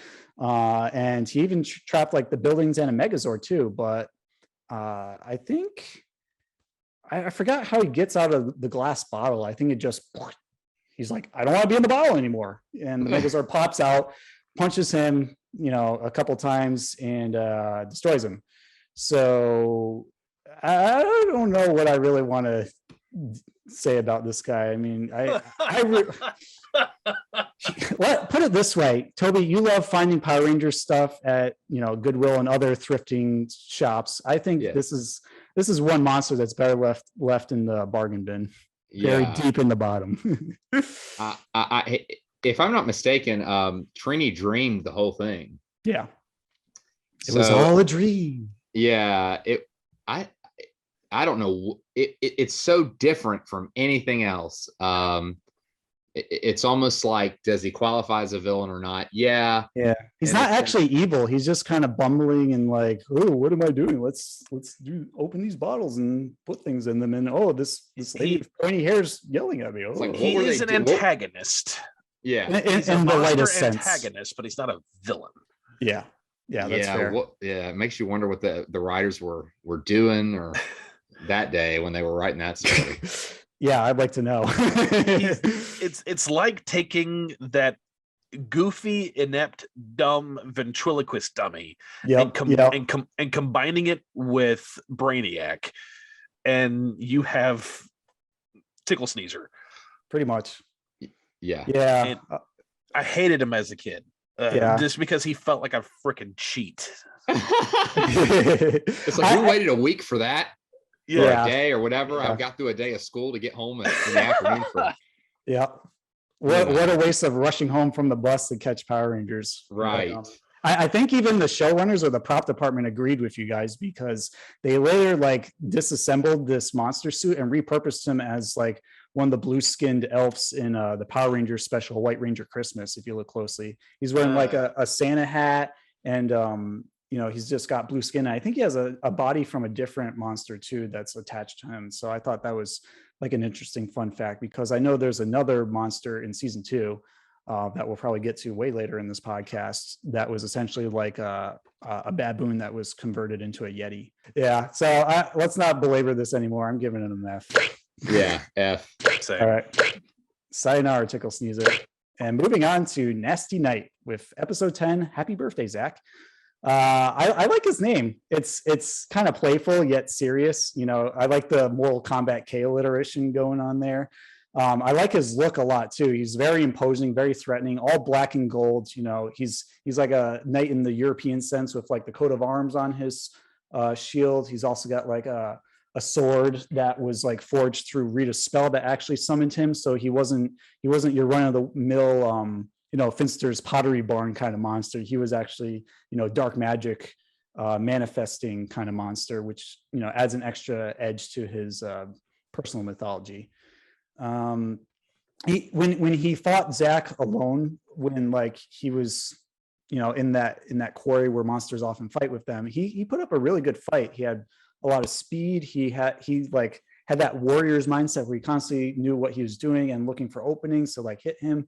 And he had this weird ability to I don't know how to really describe it, but when he would touch weapons with his sword, he would fry them, not in a McDonald's fast food fries kind of sense, but more it became unusable because it was covered in scorch marks and weird cracks, and it just was inept or inert. Sorry, that's the word. So I think he was a force to be reckoned with, and he was also on the Power Rangers Black Ranger VHS tape back in the day. So that further adds to his iconography. What do you guys have to say about Knasty Knight? I like the way he looked. I really like the armor. I like the shield and stuff. I don't remember that episode the story arc and stuff, but I do remember him. Mm-hmm. I remember his shield with the 3 lions on it. I just thought he looked really neat. Again, pretty durable. Eventually he had to grow, that it did take the Megazord to beat him, which, means he was fairly powerful. They couldn't just, they couldn't deal with him any other way. But yeah, I just really like the way he looks. I just thought he looked really cool. Yeah, very striking. Knasty Knight made me very, very happy I was sick. Because at the time when this came out, it came out in the morning and it came out after school. And I always got frustrated because when school would start, that was right when Power Rangers was starting back up on Fox Kids, and then I got to miss it. I was sick. I stayed home, and I got to watch this one episode, and I remember really being afraid for Zach in this episode.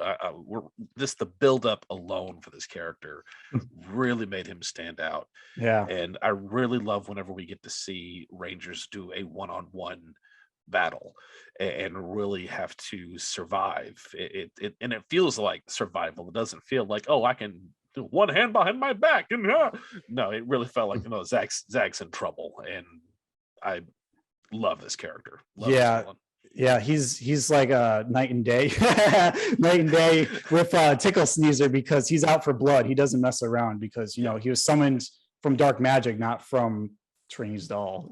I feel like the source material has a hand in how effective a monster is. Just saying, yes. Rita, just saying. Yes. I did notice that even when he was giant and fought the Megazord, he was also very fast on his feet. He didn't slow down like some monsters do when they get bigger, or he didn't lose his sense of strategy or orientation. He was just constantly focused on the Megazord. And I think it goes back to that will of the warrior kind of mindset, where they just want to destroy the target at all costs. And, that's what happens when you face a formidable foe, is they constantly keep the pressure on, because you are fighting for your life. You're not just fighting them because they're there, but because you have to survive and defend whatever you have to defend to save. He did get his own 5.5-inch evil space alien figure in 1994, which is pretty cool. Of course, some of you at home who are listening may have one of those. If you do, definitely send us a picture. We'd love to see, these evil space alien figures. He did reflect some of the power beams that the Megazord. The Megazord tried to use one of its signature power slashes with the power sword on him, and he reflected it back with the sword. So I thought that was really cool. Similar with I think Eye Guy being able to reflect something at some point when they fought. So that adds to his sense of resiliency. He's really good at defending, counterattacks, that sort of thing. And if that weren't enough, he has some lore behind him too, because according to the Power Rangers Wiki fandom page, he actually stole the Sword of Darkness that Evil Green Ranger later uses from Zordon 10,000 years ago, when there's a great Power Ranger war, and he gave it to Rita as a gift. So that kind of connects to the Evil Green Ranger saga, which I think is pretty awesome. Yeah, that's cool. I had totally forgotten about. Yeah, I respect this monster. I will kneel before his presence, because he knows what he's doing. He means business. He commands the scene when he's there. Yeah. So I'm gonna give him a double S. I'm between double S and triple S. He's top tier for me. I'd say triple S. Nice. Yeah, I'll give him a double S. I really liked him. Awesome. Yeah, Knasty Knight, you have stolen our hearts. Moving on, we have Pineoctopus from episode 11, No Clowning Around. I think he has a clever name combination of pineapple and octopus, because it describes his look. He essentially looks like a kind of a jangly jester who also looks like some sort of pine tree or pineapple, and he's got yellow tendrils coming out of the middle with several weird pointy scorpion tail appendages all around. He also has weird eye stalks too. It just makes him look really creepy. And if that weren't enough, he also disguises himself as a clown when he turns all the Rangers, attempts to turn all the Rangers to cardboard at the carnival that they're attending in the episode. So right away, he's not exactly a in your face kind of villain. He definitely has those moments, but he's more like a conniving, sneaky villain that adds to his personality, which I like a lot. For some reason, he just reminds me a lot of Zebo, because when he was in clown form, he was really creepy, child predator creepy. Yeah, I didn't think he was as impressive as the monster as much as he was as the clown. He is a surprisingly really good character, because again, not just this big monster that stomps around. Mm-hmm. He has this other persona. He's right. A clown, and then he turns into this big thing. Looks like a pine tree. Yeah. Yeah. I was really impressed with mainly the clown aspect, whether it's Zebo, who, will always be so iconic, or a Pennywise. There's something about the clown when it is put into this villainous, for some reason they make such good villains, which is why I do can't be trusted. I do not know how there was ever a time when people were like, "Oh, yay, clowns, wonderful, it's going to be great." Right? Yeah. And I am the opposite. I've never really found clowns scary or intimidating. I just haven't. So when I was a kid watching this, and then watching it again as an adult, I'm like, it's a clown. It's a clown. What are you guys doing? And then it turned into a giant pineapple tree. I'm like, it's a tree. What are you guys doing? The thing that really stuck with me was what he did, which was the freaking cardboard, trying to turn everybody into cardboard. It reminded me of that Batman episode when Joker turned Batman into a surfboard. I'd love to see a clip of that. Yeah. Holy human surfboards.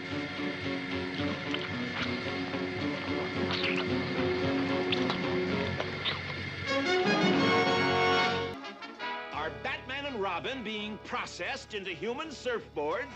But I didn't remember him. And then the cardboard thing, I'm like, oh, this episode. Okay. Yeah. I see pineapple. Nope. Yeah. Aside from the Zebo connection that I made as a kid, because I was really big into Are You Afraid of the Dark and Power Rangers a lot back then. I remember him from the Pink Ranger VHS tape that was at video stores, because she was fighting Pineoctopus on the cover, even though it doesn't really have to do anything with the Pink Ranger. I think they just needed a monster that was like early season 1 to put on the VHS tape. Yeah. What else can I say about him? Those VHS came out early in the history of the. I remember getting the Day of the Dumpster one with the Red Ranger on it. Easter present for me. I remember that one. Yep, Christmas for me. First episode, yeah, but we're not including that one on this list because we fight Goldar and he never really gets defeated. So, man. I do want to note that there was this one particular scene which I got a screenshot of, where like Pineoctopus is taunting the Rangers while they're small and he like grew to giant size. And something about that image, I don't know. I think just seeing the contrast in size really drives home his feeling of terror for me. Like, in addition to being afraid of clowns who turn into weird tendril hentai monsters from another dimension, I just seeing a massive monster like looming over the Rangers, I guess, further solidified for me that he's somewhat of a threat. However, he is as jovial as he is and as charismatic with his like whole cardboard, turning people to cardboard gimmick, which he did to a Pudgy and Trainy's little sister this time around. He kind of had a disappointing defeat. Like, we got to see Billy Zord the Triceratops use its like horns to launch as like these weird chain grapples to hook him, which was pretty cool. An instance where we see the individual Zords shine with their own unique powers instead of just immediately going to Megazord. So I like the diversity of the battle, but after some horn hooks and then Megazord, just some punches and dodging here and there, immediately shifted to the Megazord using the Shockwave move with the T-Rex footage for some reason, obliterating him after the Mastodon froze him and like wrapped him in saran wrap that was spray painted white, which I thought was hilarious. But we get the idea. We're kids. We don't care about the details. And then like the giant, he just kind of magic fairy dust vaporized away. So that's the Pineoctopus. He's a quirky, unusual character. I remember him more for his weird offbeat quirkiness and the cardboard thing more than his effectiveness as a villain. I'm going to give him a C. That's what I was giving. Yeah, I'm going to be generous just based on the clown thing. Just because he was unusual, I'm going to give him a B. Okay. Say he was Splat-Attack. I thought he was. I thought it was very creative. Anytime a villain has more than one form, I always find that interesting. Scorpio. Oh yeah. I mean, we'll get to her and a few others that change form later on. So this isn't the end of that. Oh, no. I just want to mention for all the Power Ranger geeks out there that he does reappear in the Isle of Illusion again as like a illusion just like Pudgy Pig and Guy did before. But moving on, we've got Terror Toad from episode 12, which is titled Power Ranger Punks. And oh boy, this is a weird episode in of its own, but having a giant like bullfrog with teeth swallow the Rangers and then have their heads immediately appear on his stomach, they used to scare the crap out of me as a kid. Like, this guy's terrifying. Terror Toad. Yeah. That's exactly what I remember is the faces on his stomach. And I was like, yeah, like, okay. I mean, I saw them go into his mouth. Like I saw their legs. Like I'm like, yeah, we literally got to see like a side shot of him swallowing all the Rangers. Like, I don't need to, like, you don't have to state the obvious. Like they're in there. Yeah, it was gratuitous gluttony at its finest. But yeah, outside like Freddy Krueger nightmare worthy. Yeah. Outside of the stickers on the stomach, though, I didn't think there was much to him. If it wasn't for that, I would have completely forgot him. I just remember the heads on the stomach. Yep. Yeah, that's how I remember him too. And just the swallowing the Rangers whole. That's what struck me more as terrifying than anything. Because unfortunately, he didn't get like a Zord battle. He actually got defeated by like a very well placed power bow arrow fire from Kimberly. She came to save the day because she's the only one that wasn't swallowed at the time, and yeah, defeated him before he had a chance to grow big. What else can we say about him? If Yoshi turned evil, yes, this is what we'd get. Yeah, I thought it was interesting that he had this like weird protrusion on the top of his head that like projected this like yellowy eel thing that would like extend like a tongue and then like wrap around the Rangers like it did around Trainee to like pull them in. I guess it was like a tongue gimmick. It's hard to say, but I guess that adds a little interest to him. But other than that, he was very similar to Pudgy Pig, except he swallowed Rangers, not weapons, and that's all he had going for him. Yeah, I would agree. Outside of that memory of the stickers on the stomach, like the not much to him. So what do you want to rank him? I would give him a C. You know, I would give him a B just because I remember how angry I was at this episode because Jason was my favorite, and then like, how are you gonna do Jason this way? What's the matter with you? Oh, I was so mad. Yeah. Originally, I was going to give him an A just because he scared the crap out of me as a kid with that frightening look and the razor teeth and eating the Rangers. But now that I talk about his abilities out loud, he's not that big of a deal. I'm going to give him a B. Like, he's slightly better above the average ones for his look. Like that, I remember. That we remembered the swallowing gimmick. So, you know, he's a little bit better than Gnarly Gnome in my book. Yeah, he was pretty nightmare-inducing as a kid. And you remember what he did. He's a threat, but just not much of a threat. Yeah. All right. Cool. So moving on, we have Madame Woe, which is from episode 13, Peace, Love, and Woe.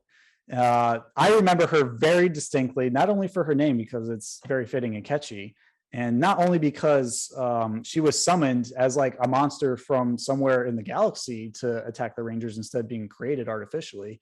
But I remember her from the Power Rangers game from the Sega Genesis. She was one of the villains. She had this really cool like Aurora Borealis kind of background behind her with temples and like gold plated surface, and you would just fight her, and she would always go like this when she was taunting you. And for those who played the game, you would know it. Yeah, that shrieking cackle is why she sticks out to me, and her striking look. She's basically just a two-toned color palette. She's got like this icy blue white, and then like a deeper like cerulean blue for her hair braids. And you know, I think she has a pretty good arsenal up her sleeve. She can attack with her extended razor sharp fingernails. She could also use her braids as like a whip to extend out and like trap or latch onto the Rangers and like bash them for whatever reason.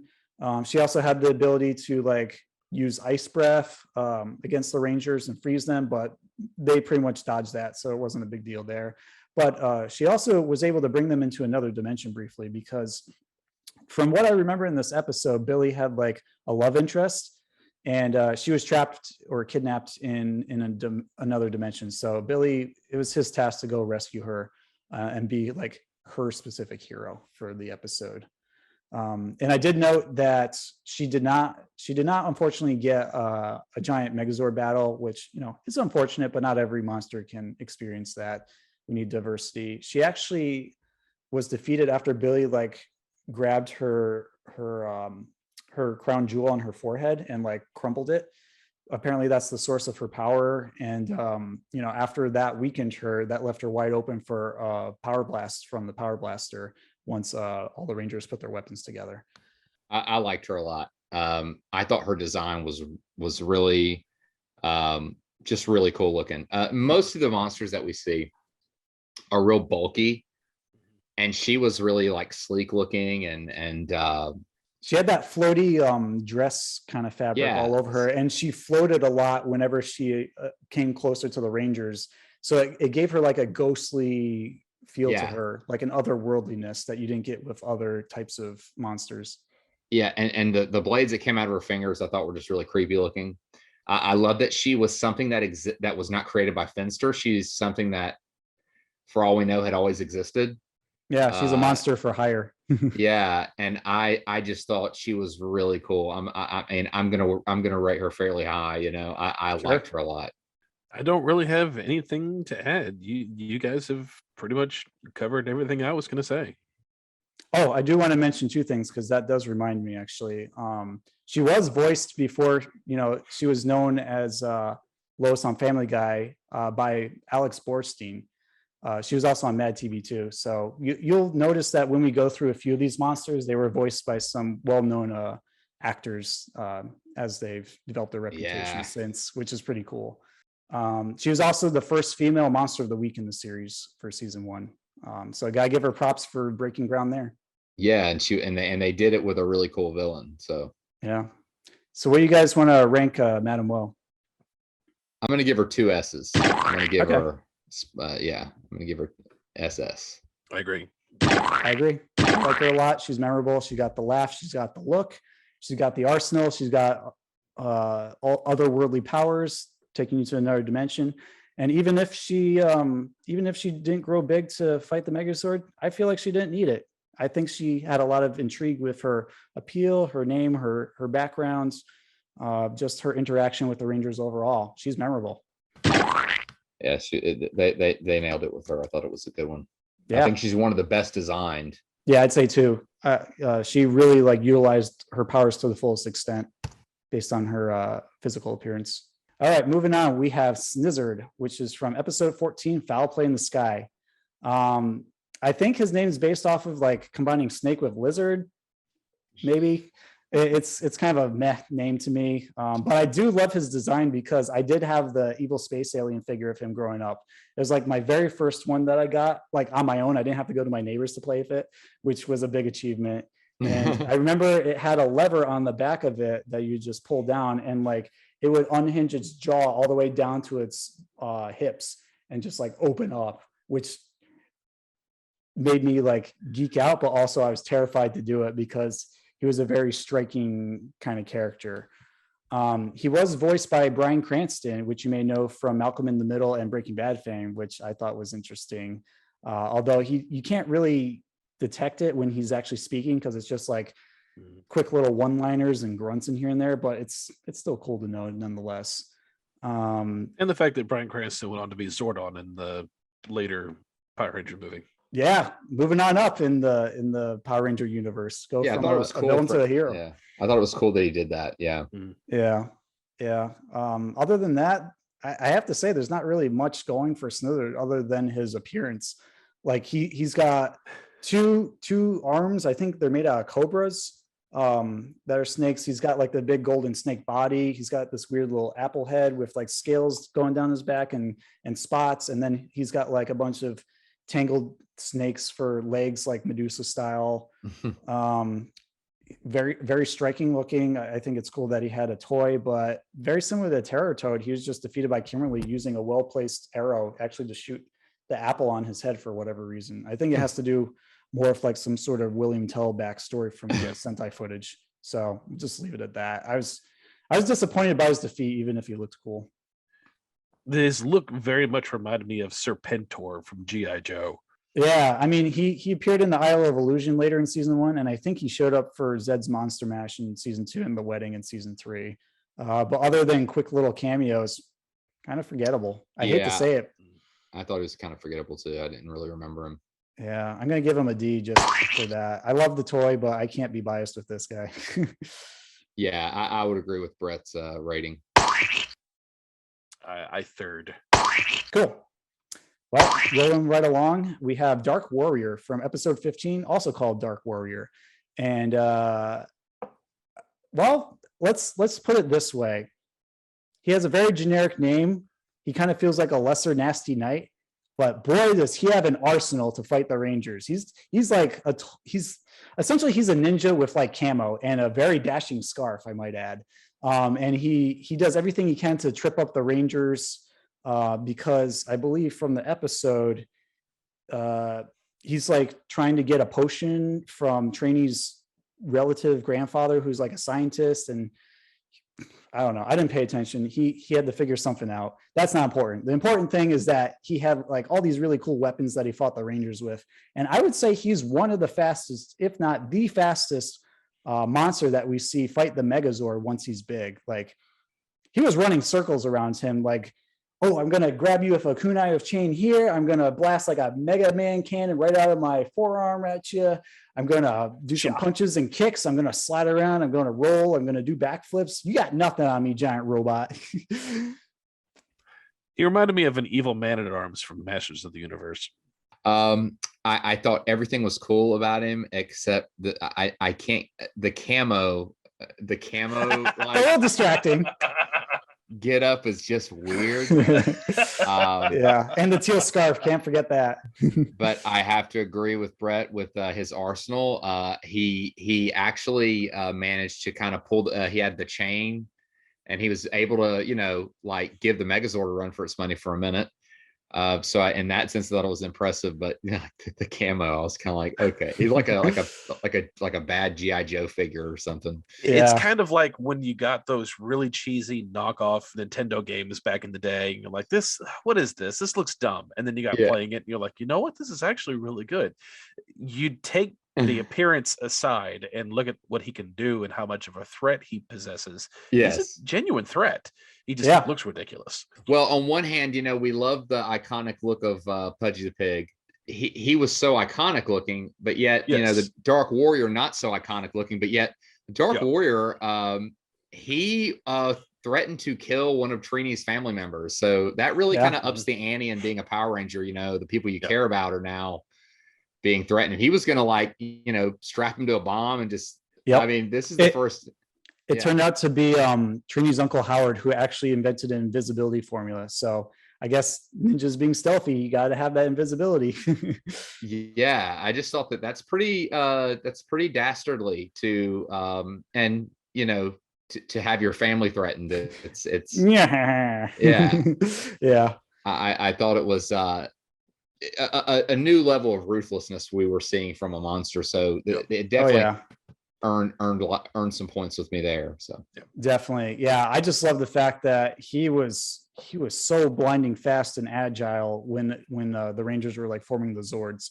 I remember even when they got to tank mode, he was like, oh, they're going to blast me. I'm just going to somersault right out of the way. Doesn't even phase me. Right. Like you gotta do better than that, Rangers, if you're going to try and land a hit.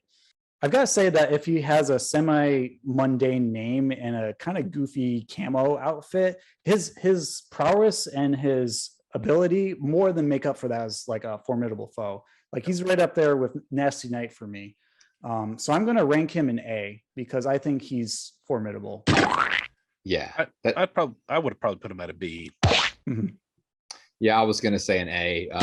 Mainly what puts me over into the A and out of the B range is again, that level of ruthlessness to threaten Trini's uncle. I was like, okay, they didn't all do that. A lot of them just came to kind of run amok in Angel Grove. Yeah, high stakes. But this is really personal. So I thought that was good. Yeah, so I'm going to give him an A as well. Yep, sounds good to me. All right, moving on. We have the Genie. not the Genie from Nick Arcade, but Genie. And I find that's kind of interesting. This was from episode 16, Switching Places, where Kimberly and Billy essentially switch places and they pretend to be each other. That's all you need to know. I don't really remember what he did to like be summoned, but I think it's interesting that they fought a Genie. I just want to know why he has Egyptian Anubis god, the dead head, to go with flamboyant, sparkly pants that are baggy. Like he's like, I don't know how else to put it. It's as if I Dream a Genie was a jackal. And it had a giant power wind-up drill that it wanted to drill in you. I think it was another villain that wasn't created. It was like discovered. They found him or something, right? In a was it a lamp or something they found? Yeah. I actually noted when they showed close-ups of it in the command center that lamp is the same toy lamp that was merchandised by Disney's Aladdin at the time from 1992. Yep. So I don't know where Robin Williams' Genie went off to, but someone snuck in there rent-free and brought up squatters' rights to take over the power. This is the original Will Smith Genie. Yeah. This is interesting because Alpha actually defeats this one. Yeah, who would have thought that? Right. He was able to separate him from his lamp somehow. I think it was but I was like, Alpha actually showed that he can deal with a monster every now and then. Yeah. I think what happens is he like rubs the lamp and then it just like sucks him back into living space. Right. Just before it's about to use its giant drill on the Megazord as he's pinned down on the ground. So, even if he's got like a lackluster name and if he's got like a strange discombobulated appearance, he still has like a decent power level to overthrow the Rangers when they're fighting in Megazord mode. Like I even remember like the drill just being very iconic when I watched it because it looked very similar to Dragonzord Fighter mode's lance, that big thing that like before it impaled a monster with it. So that was memorable for me about it. And also it was the fourth boss in the SNES Power Rangers game.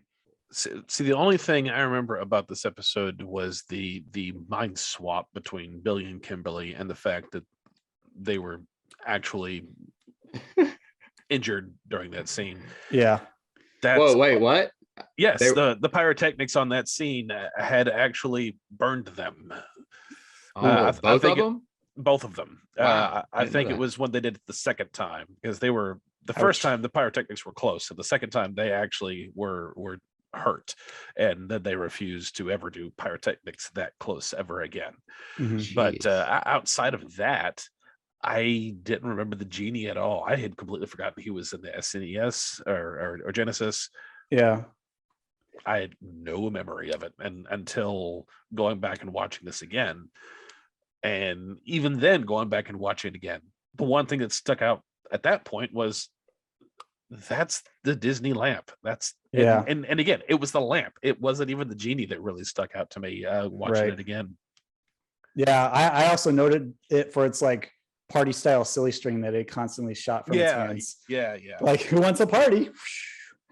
He wasn't very memorable. I think he had an interesting mechanic with the whole drill thing. He didn't have much personality. He was just typical Genie, your wish is my command. And then, he tries to get in the Rangers' way. I do remember that he did some weapon thing where he surrounded the Rangers when they're in the battle quarry where they're surrounded by these like black lances and then they like exploded with sparkles or sparks, whatever. But other than that, and the lamp, whatever. I give him a C. Yeah, I thought about a D, but again, what I like about the one thing I like about him is that again, he was not created by Finster. It just adds to the universe of in these areas far, far away. There are these monsters that hang around. So yeah, I give him a C. Cool. Yeah. Okay, we're gonna jump into a fan favorite here with the Evil Green Ranger from episodes 17 to 21 of the Green with Evil saga. This is the first evil ranger ever, powered by the green candle. Rita Repulsa goes through a whole like ritual ceremony, which is kind of creepy and dark looking to summon him. I remember like the Ranger being covered in this weird mummification type thing in a dark room with candles, and like rising him from his grave essentially, with Tommy put into the suit, and combined with the Sword of Darkness, he was a very imposing threat. He was powerful, he was sinister. Like, I think he was as evil of a personality as any of the monsters get. And he just constantly laid on the hurt on the Rangers whenever she felt necessary to bring him out. I know Toby likes the Green with Evil saga, so do you have anything special to add about him before I go into more detail? Yeah, the Evil Green Ranger is my favorite villain in the entire Mighty Morphin Power Rangers run, because it's the Power Rangers are always associated with the heroes. They're the greatest good. Mm-hmm. This is one of them, essentially. He had a power coin, and he was one of them, but he's bad. And I remember as a kid being so stressed out watching these episodes. And when I think of Tommy, look, Jason is my favorite as far as the leader. I thought Tommy was still excellent. I thought he was a close second. Yes. But he did really well as playing a bad guy as well. I remember as a kid being like, what is going to happen? And then, spoiler alert, he turns good. And then they go through the saga of how he loses his power. And I remember being literally broken up over that. Like, that whole scene where he's like feeling his power go away and stuff. Really, I feel like that whole arc with the Green Ranger from not just 17 to 21, but through it all was, I think, some of the best TV in the 90s. But I as far as villains, nothing gripped me as a kid like when you had the Evil Green Ranger. I mean, he went into the command center and completely ransacked it, and it was like that was sacred space. Yeah. So not to keep going, I could keep going, but that was really, really all the feels. For a kid's show, that was just up to that point was karate and good messages and a good saga. Now it's like, oh gosh, this is a teenager who's bad. This is a kid who's bad. Yeah. And he's not just bad, he's malicious. He's out for blood, just like Knasty Knight, but like a whole other level, because he has that Sword of Darkness, which is also very powerful and very iconic. And he uses it in tandem with the Dragon Dagger. So, he's got those formidable weapons. He's got the Dragon Zord on his side once he's summoned around episode 4 or 5 of the saga.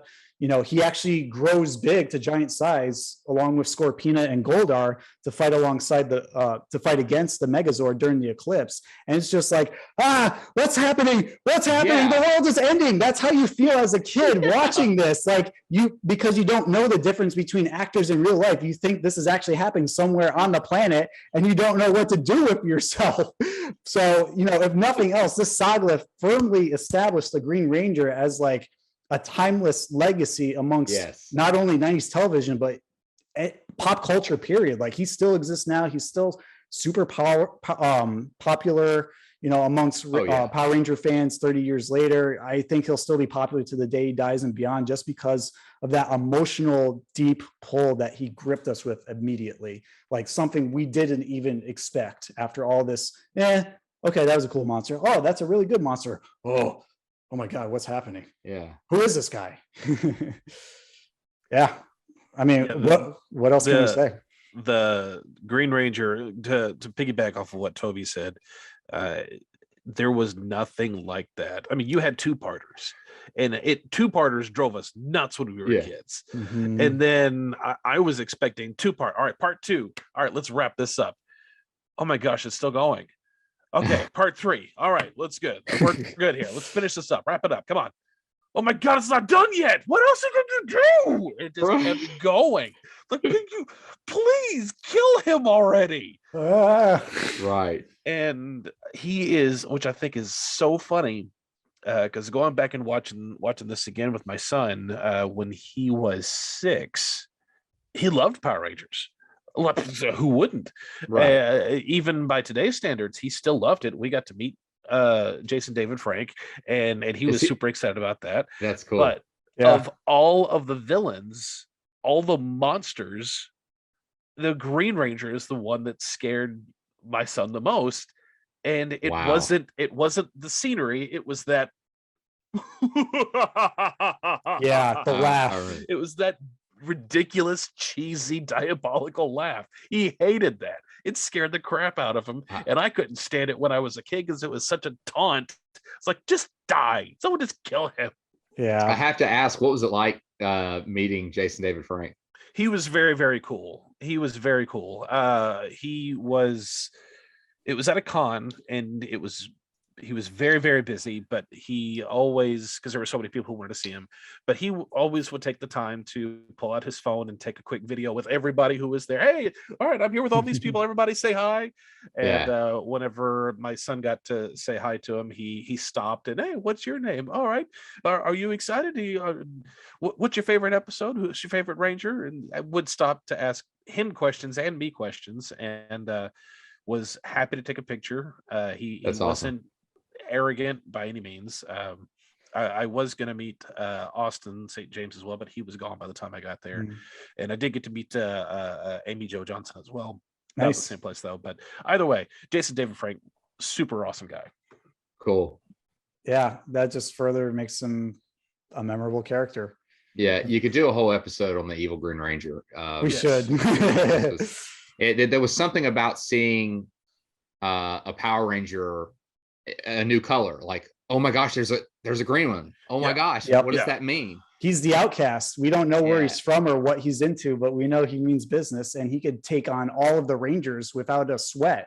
I think that's what happened in part 1 or part 2 when he first had that like morphed confrontation. He just like right through them all, and they were just hurting on the ground. Like, come on, you got to do better than that, Rangers.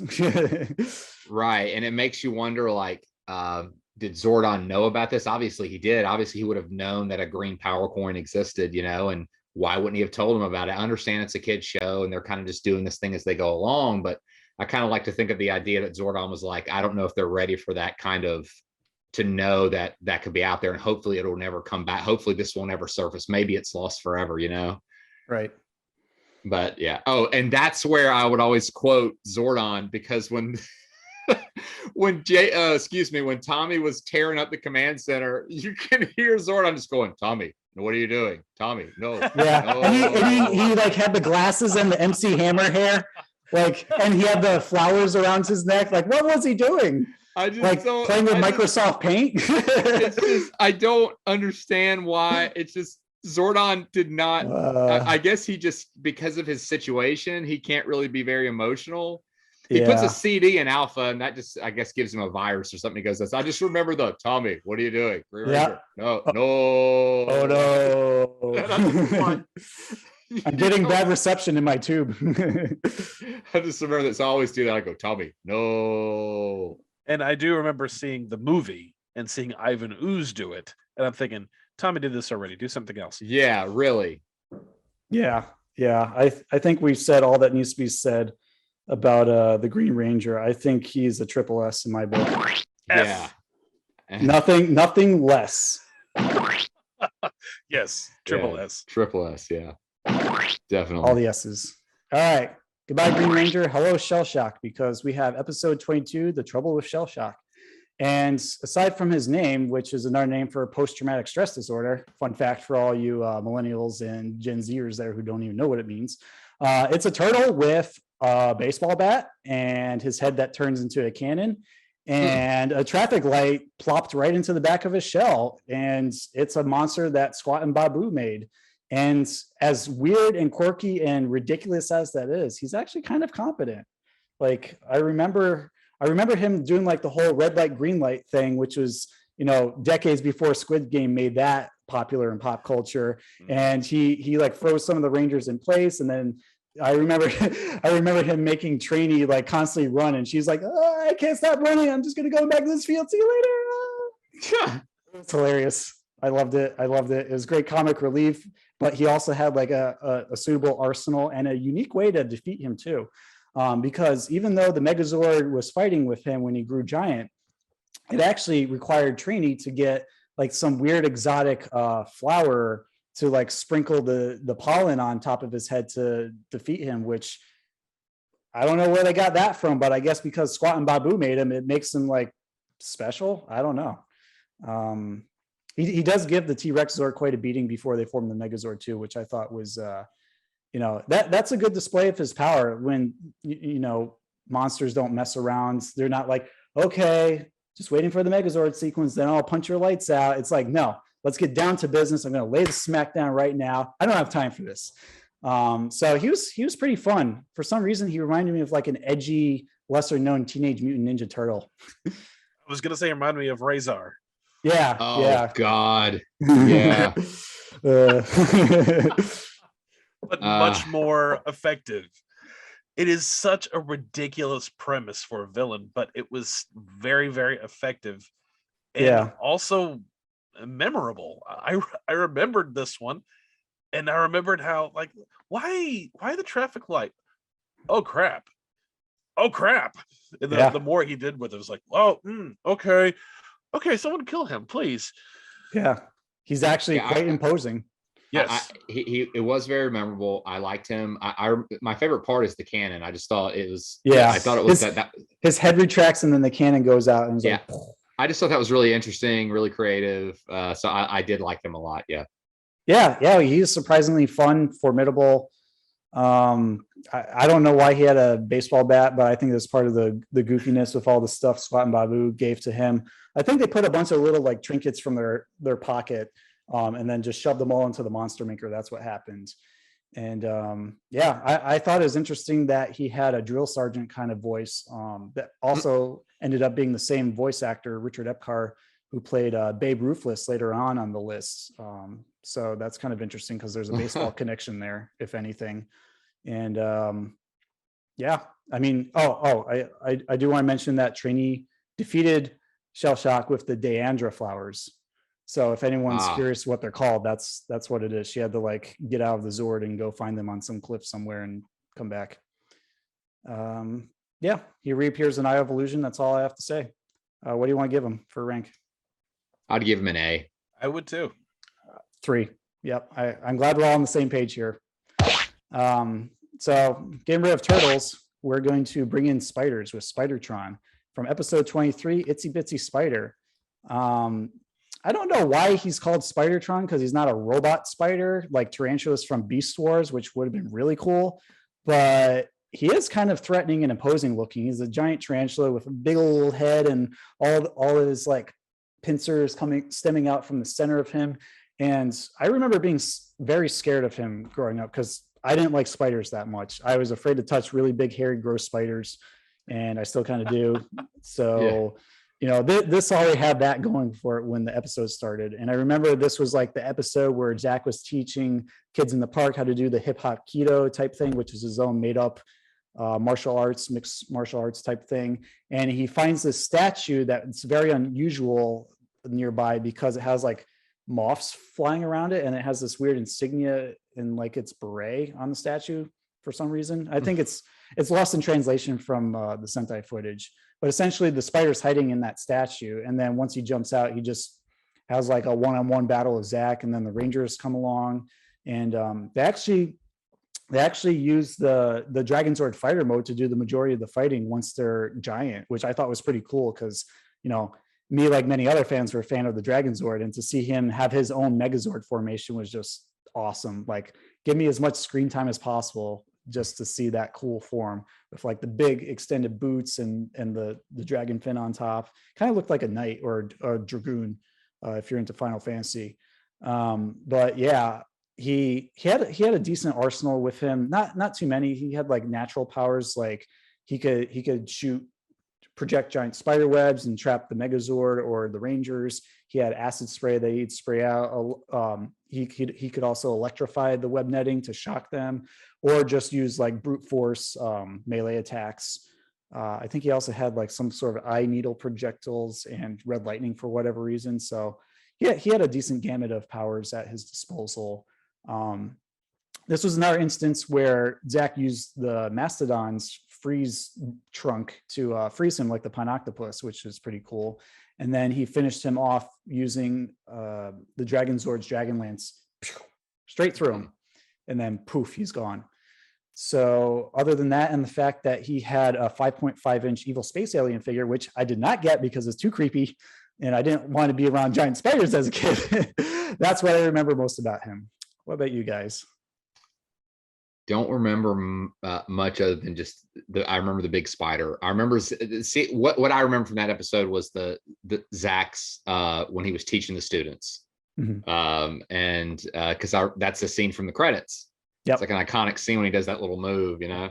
And other than that, I just remember, okay, it's a big hairy spider. He shoots webs. He's been destroyed. Yeah, I'm very much the same with Toby. The only other thing that I remember recalling as a kid was when the Megazord was wrapped up in the web. My thought as a kid was, "Help me!" Because I saw that scene on TV as a kid. It terrified me, and then I saw this shortly after, and I thought of that. And if it wasn't for that movie, I wouldn't have remembered this scene. It actually, I don't know why I have so many Rocco connections to Power Rangers, but it reminded me of that first episode, Canned, where all the flies are stuck in the web and they're like, hooray! Like, that's the spider that's going to eat all you after the credits. You better get out of there quick. Yeah, I have a feeling this is going to rank higher for me than you two guys just because of all the emotional connections I have with it and my fear of spiders, but I'm going to give them an A. I would go for a C. I was going to go for a C as well. That's fine, but I stand by my decision. On average, it would be a B. Yeah, between your A and our C. The overall grade, yeah. Say goodbye to Itsy Bitsy Spider because we're going to move right along with Spitflower from episode 24, also called the Spitflower.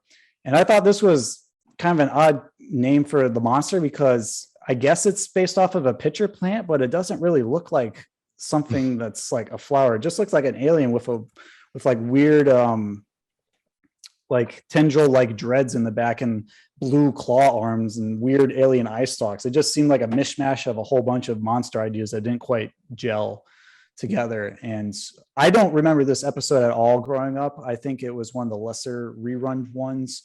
There's nothing really remarkable about the monster other than the fact that it looks like a monstrosity, not in a good way, but it's just like, help me, please kill me, I don't know what I'm made out of. And it shoots like these weird piranha teeth flowers out of its mouth to like latch onto the Rangers and even Bulk and Skull. And I thought that alone was like comical or like its only defining feature because as you can see, like the claymation puppets going like to Bulk and Skull before they scream for dear mercy. There's really not much else to remember about it. Usually when I watch the series reminds me of other movies, but it's a rare thing for a movie to remind me of this. But the yellow pod flower from Jumanji reminded me of this scene. I do remember this villain. I remember it not being that much of a threat, but I do remember the appearance. I do like the design of the monster. I do like that there was a more like a flora as opposed to just monsters. So they went with a bit of something different, and I appreciated it for that as a kid, and still as an adult. I like that they took a little bit of a different route than what they usually do, which puts it a little higher for me than just because I do remember it. It's not one of those nope. Interesting. So I have some vague memory of it, and I remember appreciating it, and enough so that when I saw other movies later, I still recall this episode.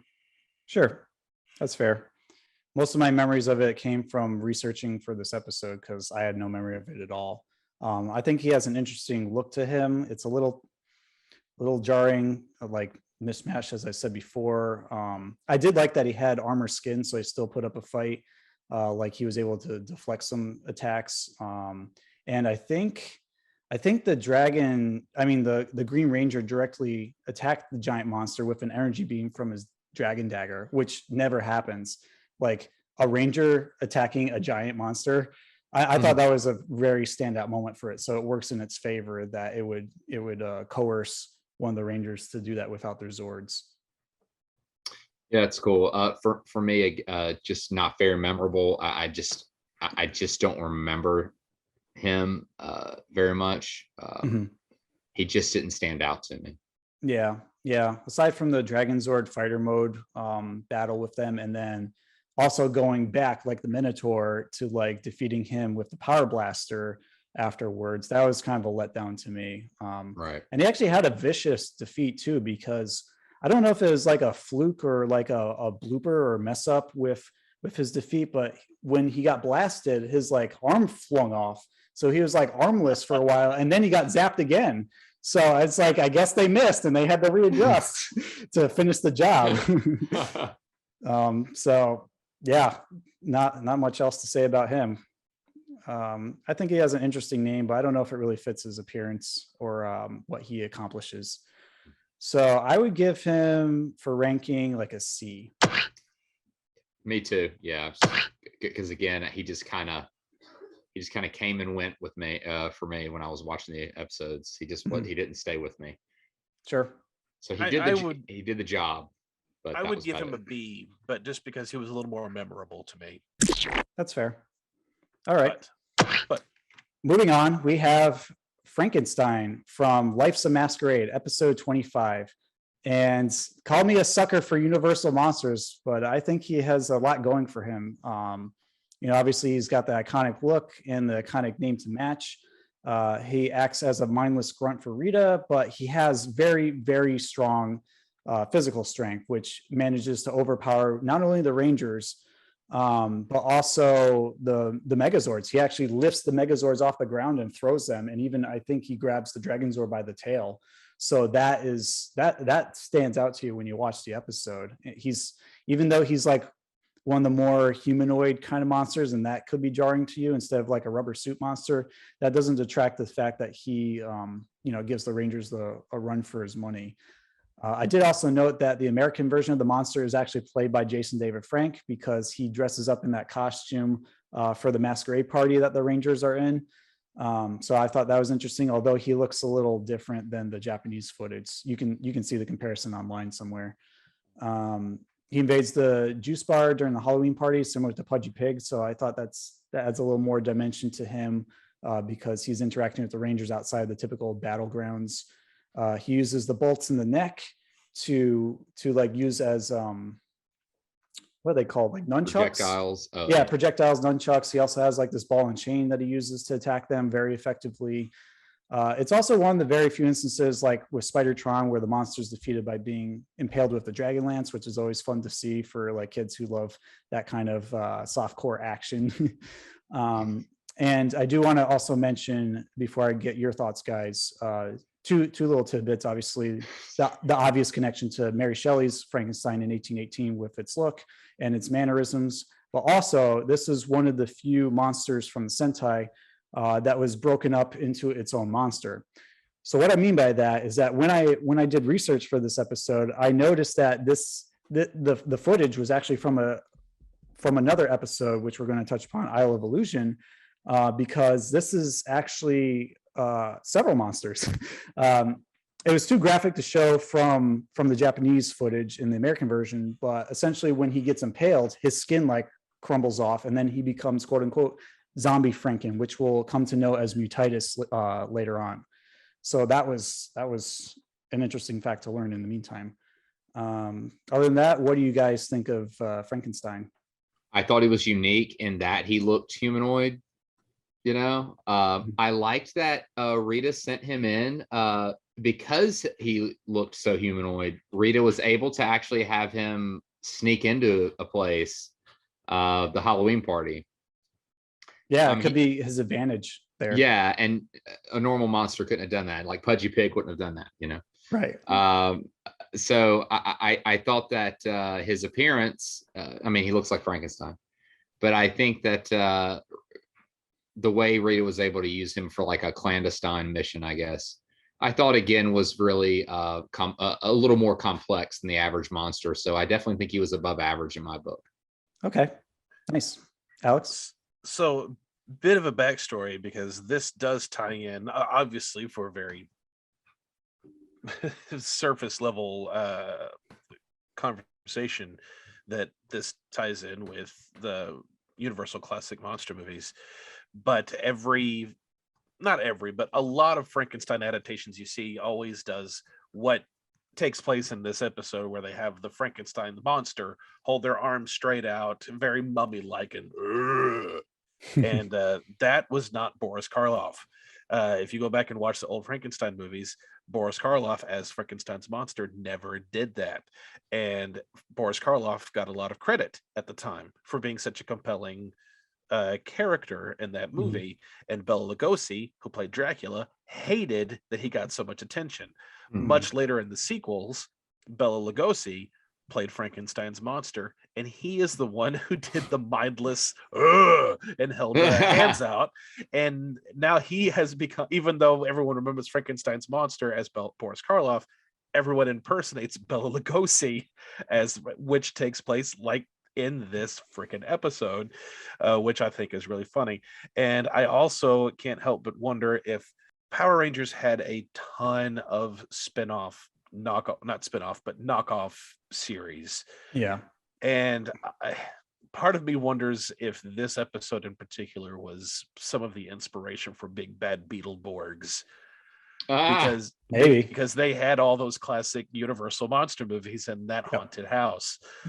But I do remember as a kid seeing this episode and was really taken aback by this, because I knew who Frankenstein was. I never watched this. I never watched anything with him, but I knew who he was. Frankenstein's monster. And I thought it was so weird. Why have this character in here? This doesn't make sense. No, it makes perfect sense. It's a monster, and a very strong one at that. But I didn't think that as a kid. It just really threw me. As an adult, and going back and watching again and pointing out the reasons that Brett had pointed out with how much of a formidable foe he really was, I didn't give him enough credit as a kid. No, I agree with Toby. He's slightly above average. The design for the character is kind of ridiculous, even by Power Ranger standards, because it's not as well done. You could just tell it's like this mask, a half mask and painted face. Well, the American version anyway. The Japanese version looks a little better because the flat head is more intact with the Universal monster look. Yeah, but it's still a worthy adversary, not one that we could just gloss over. I think he's one of the strongest brute force type monsters in the roster. He is. Yeah. So what would you guys rank him? I'd give him a B. Yeah, I was going to give him a B.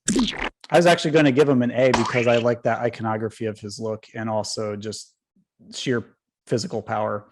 Like that enough to be able to lift a Megazord like it's nothing. I mean, you don't see that often, if ever. Except actually, now that I think of it, there might be one other one later on, but we'll get to that. All right, moving on. We have Wheel of Misfortune from episode 27, not Life's a Masquerade, sorry. I think the episode's also named Wheel of Misfortune, am I right? Yes, yeah. Okay. This is the first sentient object as a monster. I just think that's so funny. It's just something. Yeah, it's basically a spinning wheel with like spikes and thorns around it, and it just has like these sparklers attached to it. So it's like, you know what it reminds me of? It reminds me of that weird like whizzing frisbee thing from that Doug episode where he gets it stuck in the neighbor's yard, and it's like,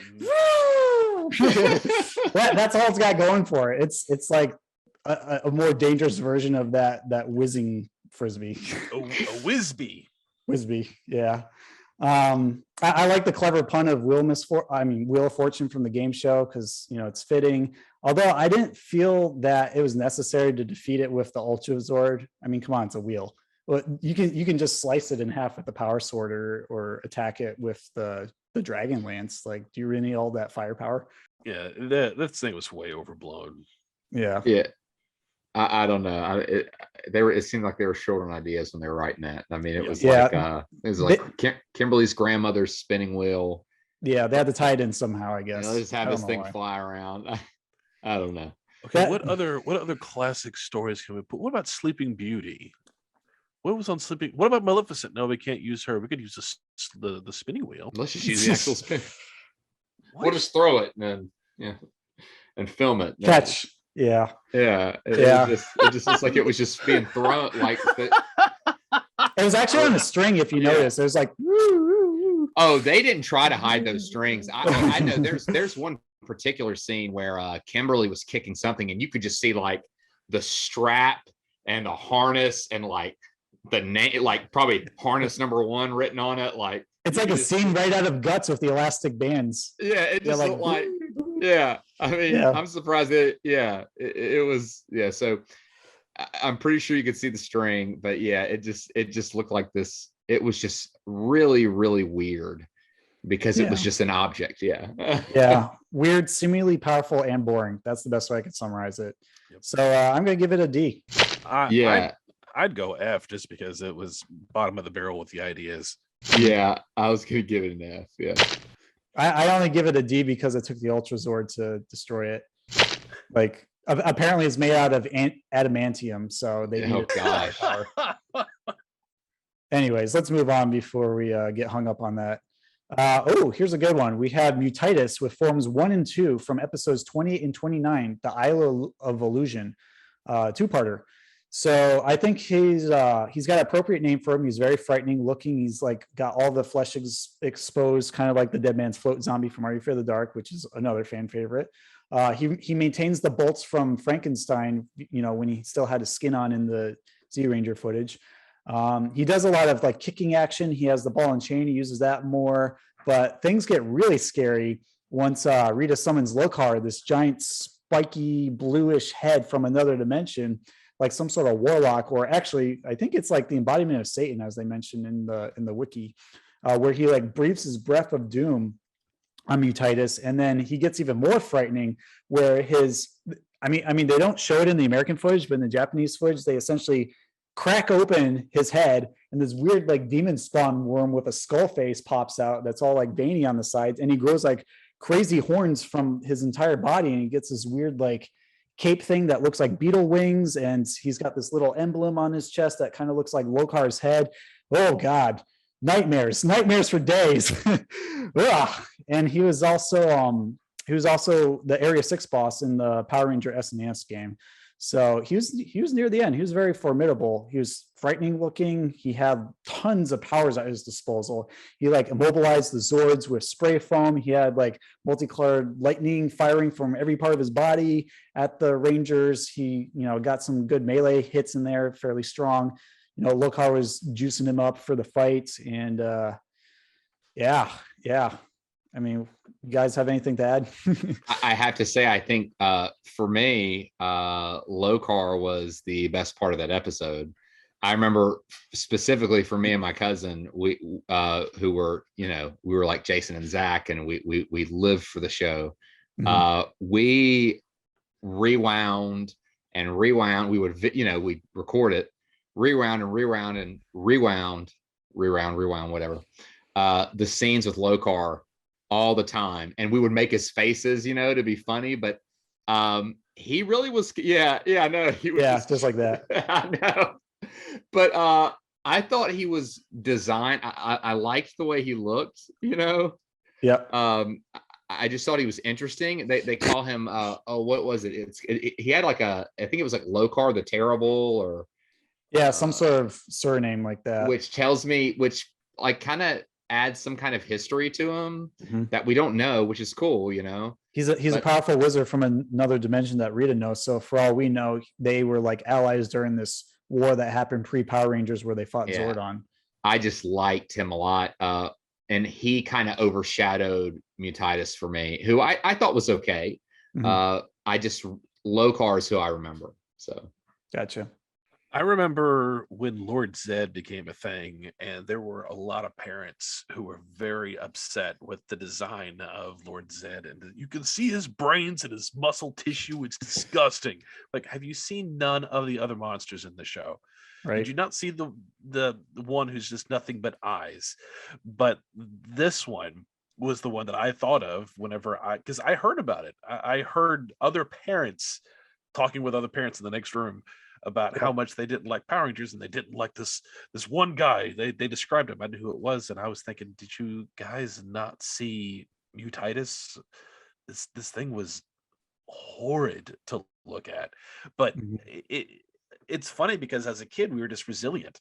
It was like, oh, that's what it looks like. It's gross. It's a monster. It's a zombie. Whatever. It's gross, but he's the bad guy, so he's supposed to look gross. Which I really like that they did that for the most part.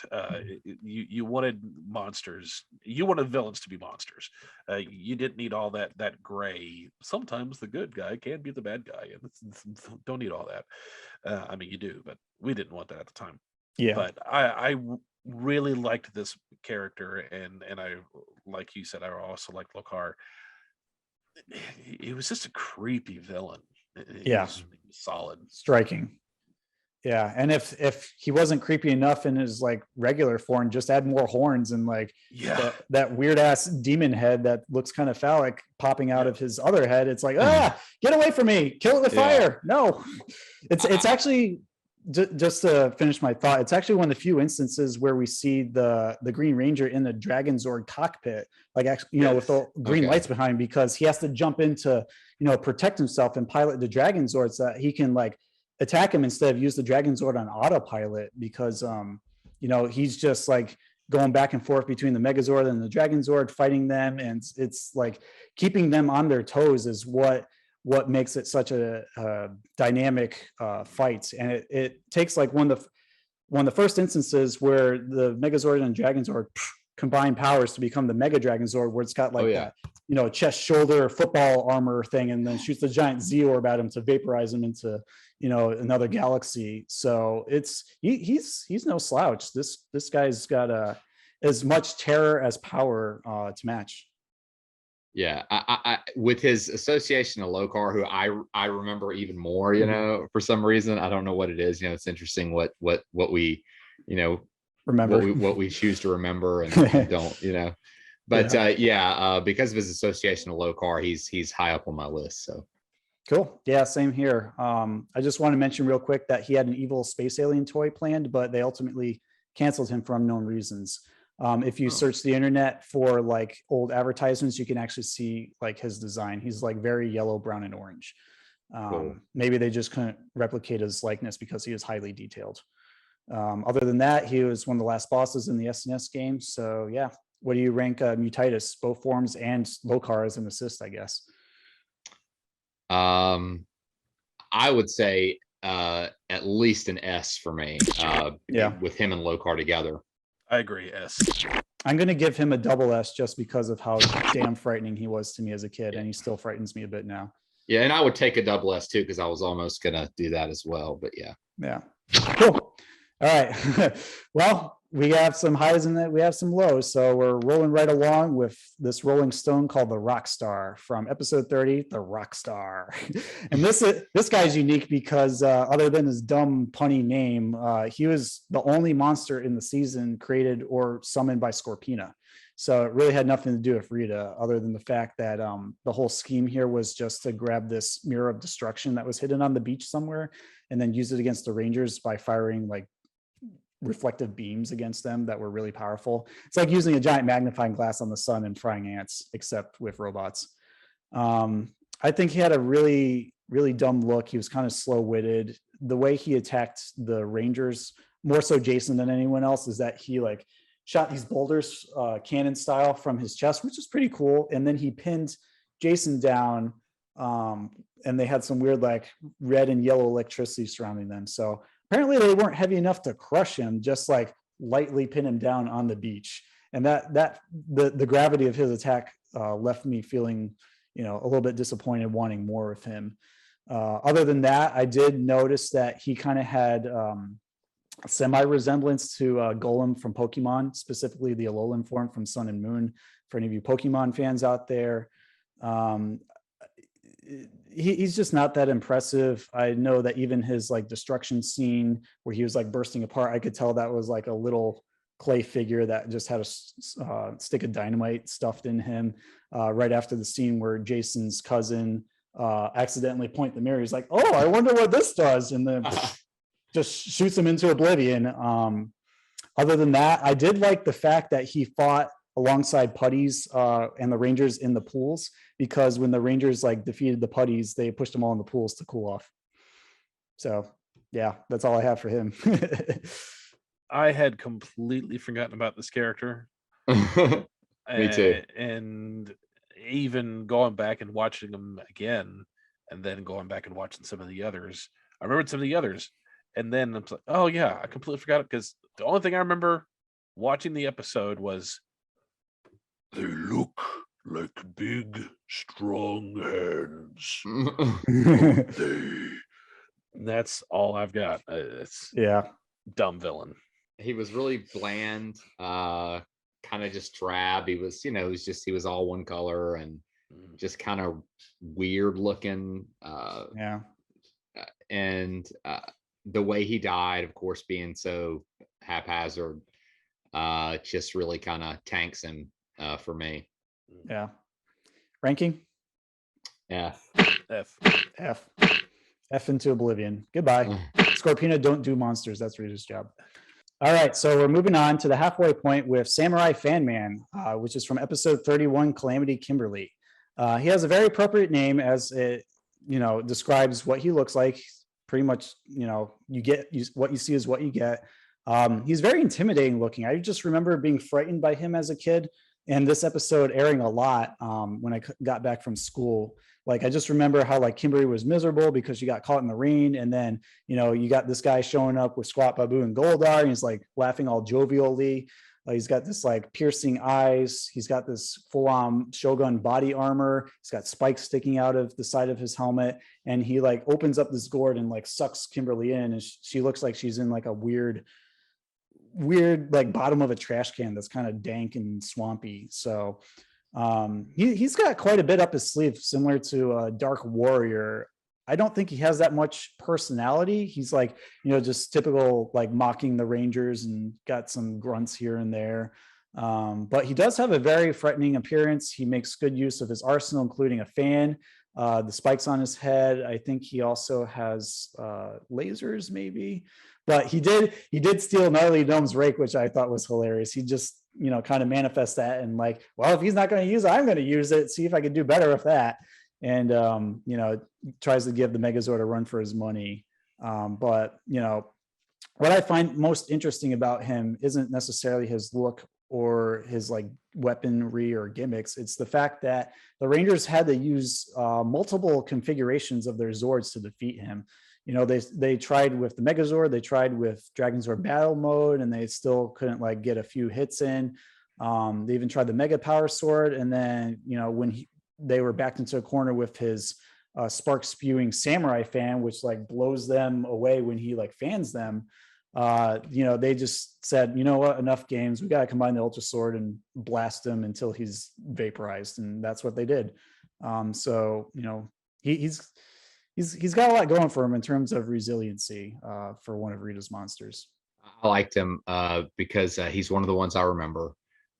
He looks really cool. He was a tough one to fight. So I just think he was, no, he's not, triple S level or anything like that, but I thought he was solid. I thought he was a solid villain. I thought he was good. This is what Ticklesneezer should have been. Right? Because again, I felt like Ticklesneezer was such a cheat with that stupid sucking everybody up into those little jars, and now he does this with the gourd thing. Fan Man does it with the gourd, and I always hated that gimmick as a kid, which was very effective.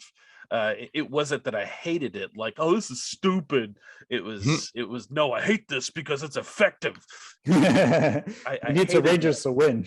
Yes, it was such a cheat. I hated that. It was like the stupid shin kick on those beat 'em up games that they would just keep kick. It's so stupid. Right. I hate it. Yeah. But no, I agree. He was a very solid villain. He was memorable. There wasn't anything that made him go top tier by any means, but he's not average. He's not garbage. He's a solid villain. So on that note, would you guys want to rank him? I'm between B or A. Yeah, I'm going to give him an A. I'm going to give him an A as well. He puts up a good fight. He's He's scary. He's threatening. He's got plenty of weapons at his disposal. You know, he's very well rounded. Let's put it that way. He's well rounded and a solid foe. The Splat Attack ranking every Power Rangers monsters will continue next week. Reprise the theme song and roll the credits. Hard to believe, folks, but it's time to say goodbye. Nighty night.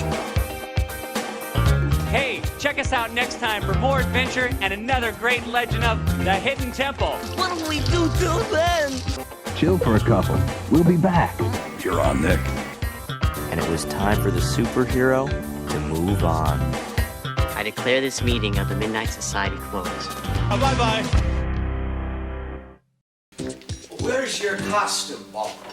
Hey, just adding a little touch of the 90s, Mr. Kaplan. It's the mighty Morphin Power Rangers, teenage defenders of Earth. The Power Rangers are driven by the power of the ancient dinosaurs. Lately, evil space aliens have become a real safety hazard. Earth's only hope, the Power Rangers. Oh, yeah? No one can stop us. Just let them try. Okay. Mighty Morphin Power Rangers, too hot to handle.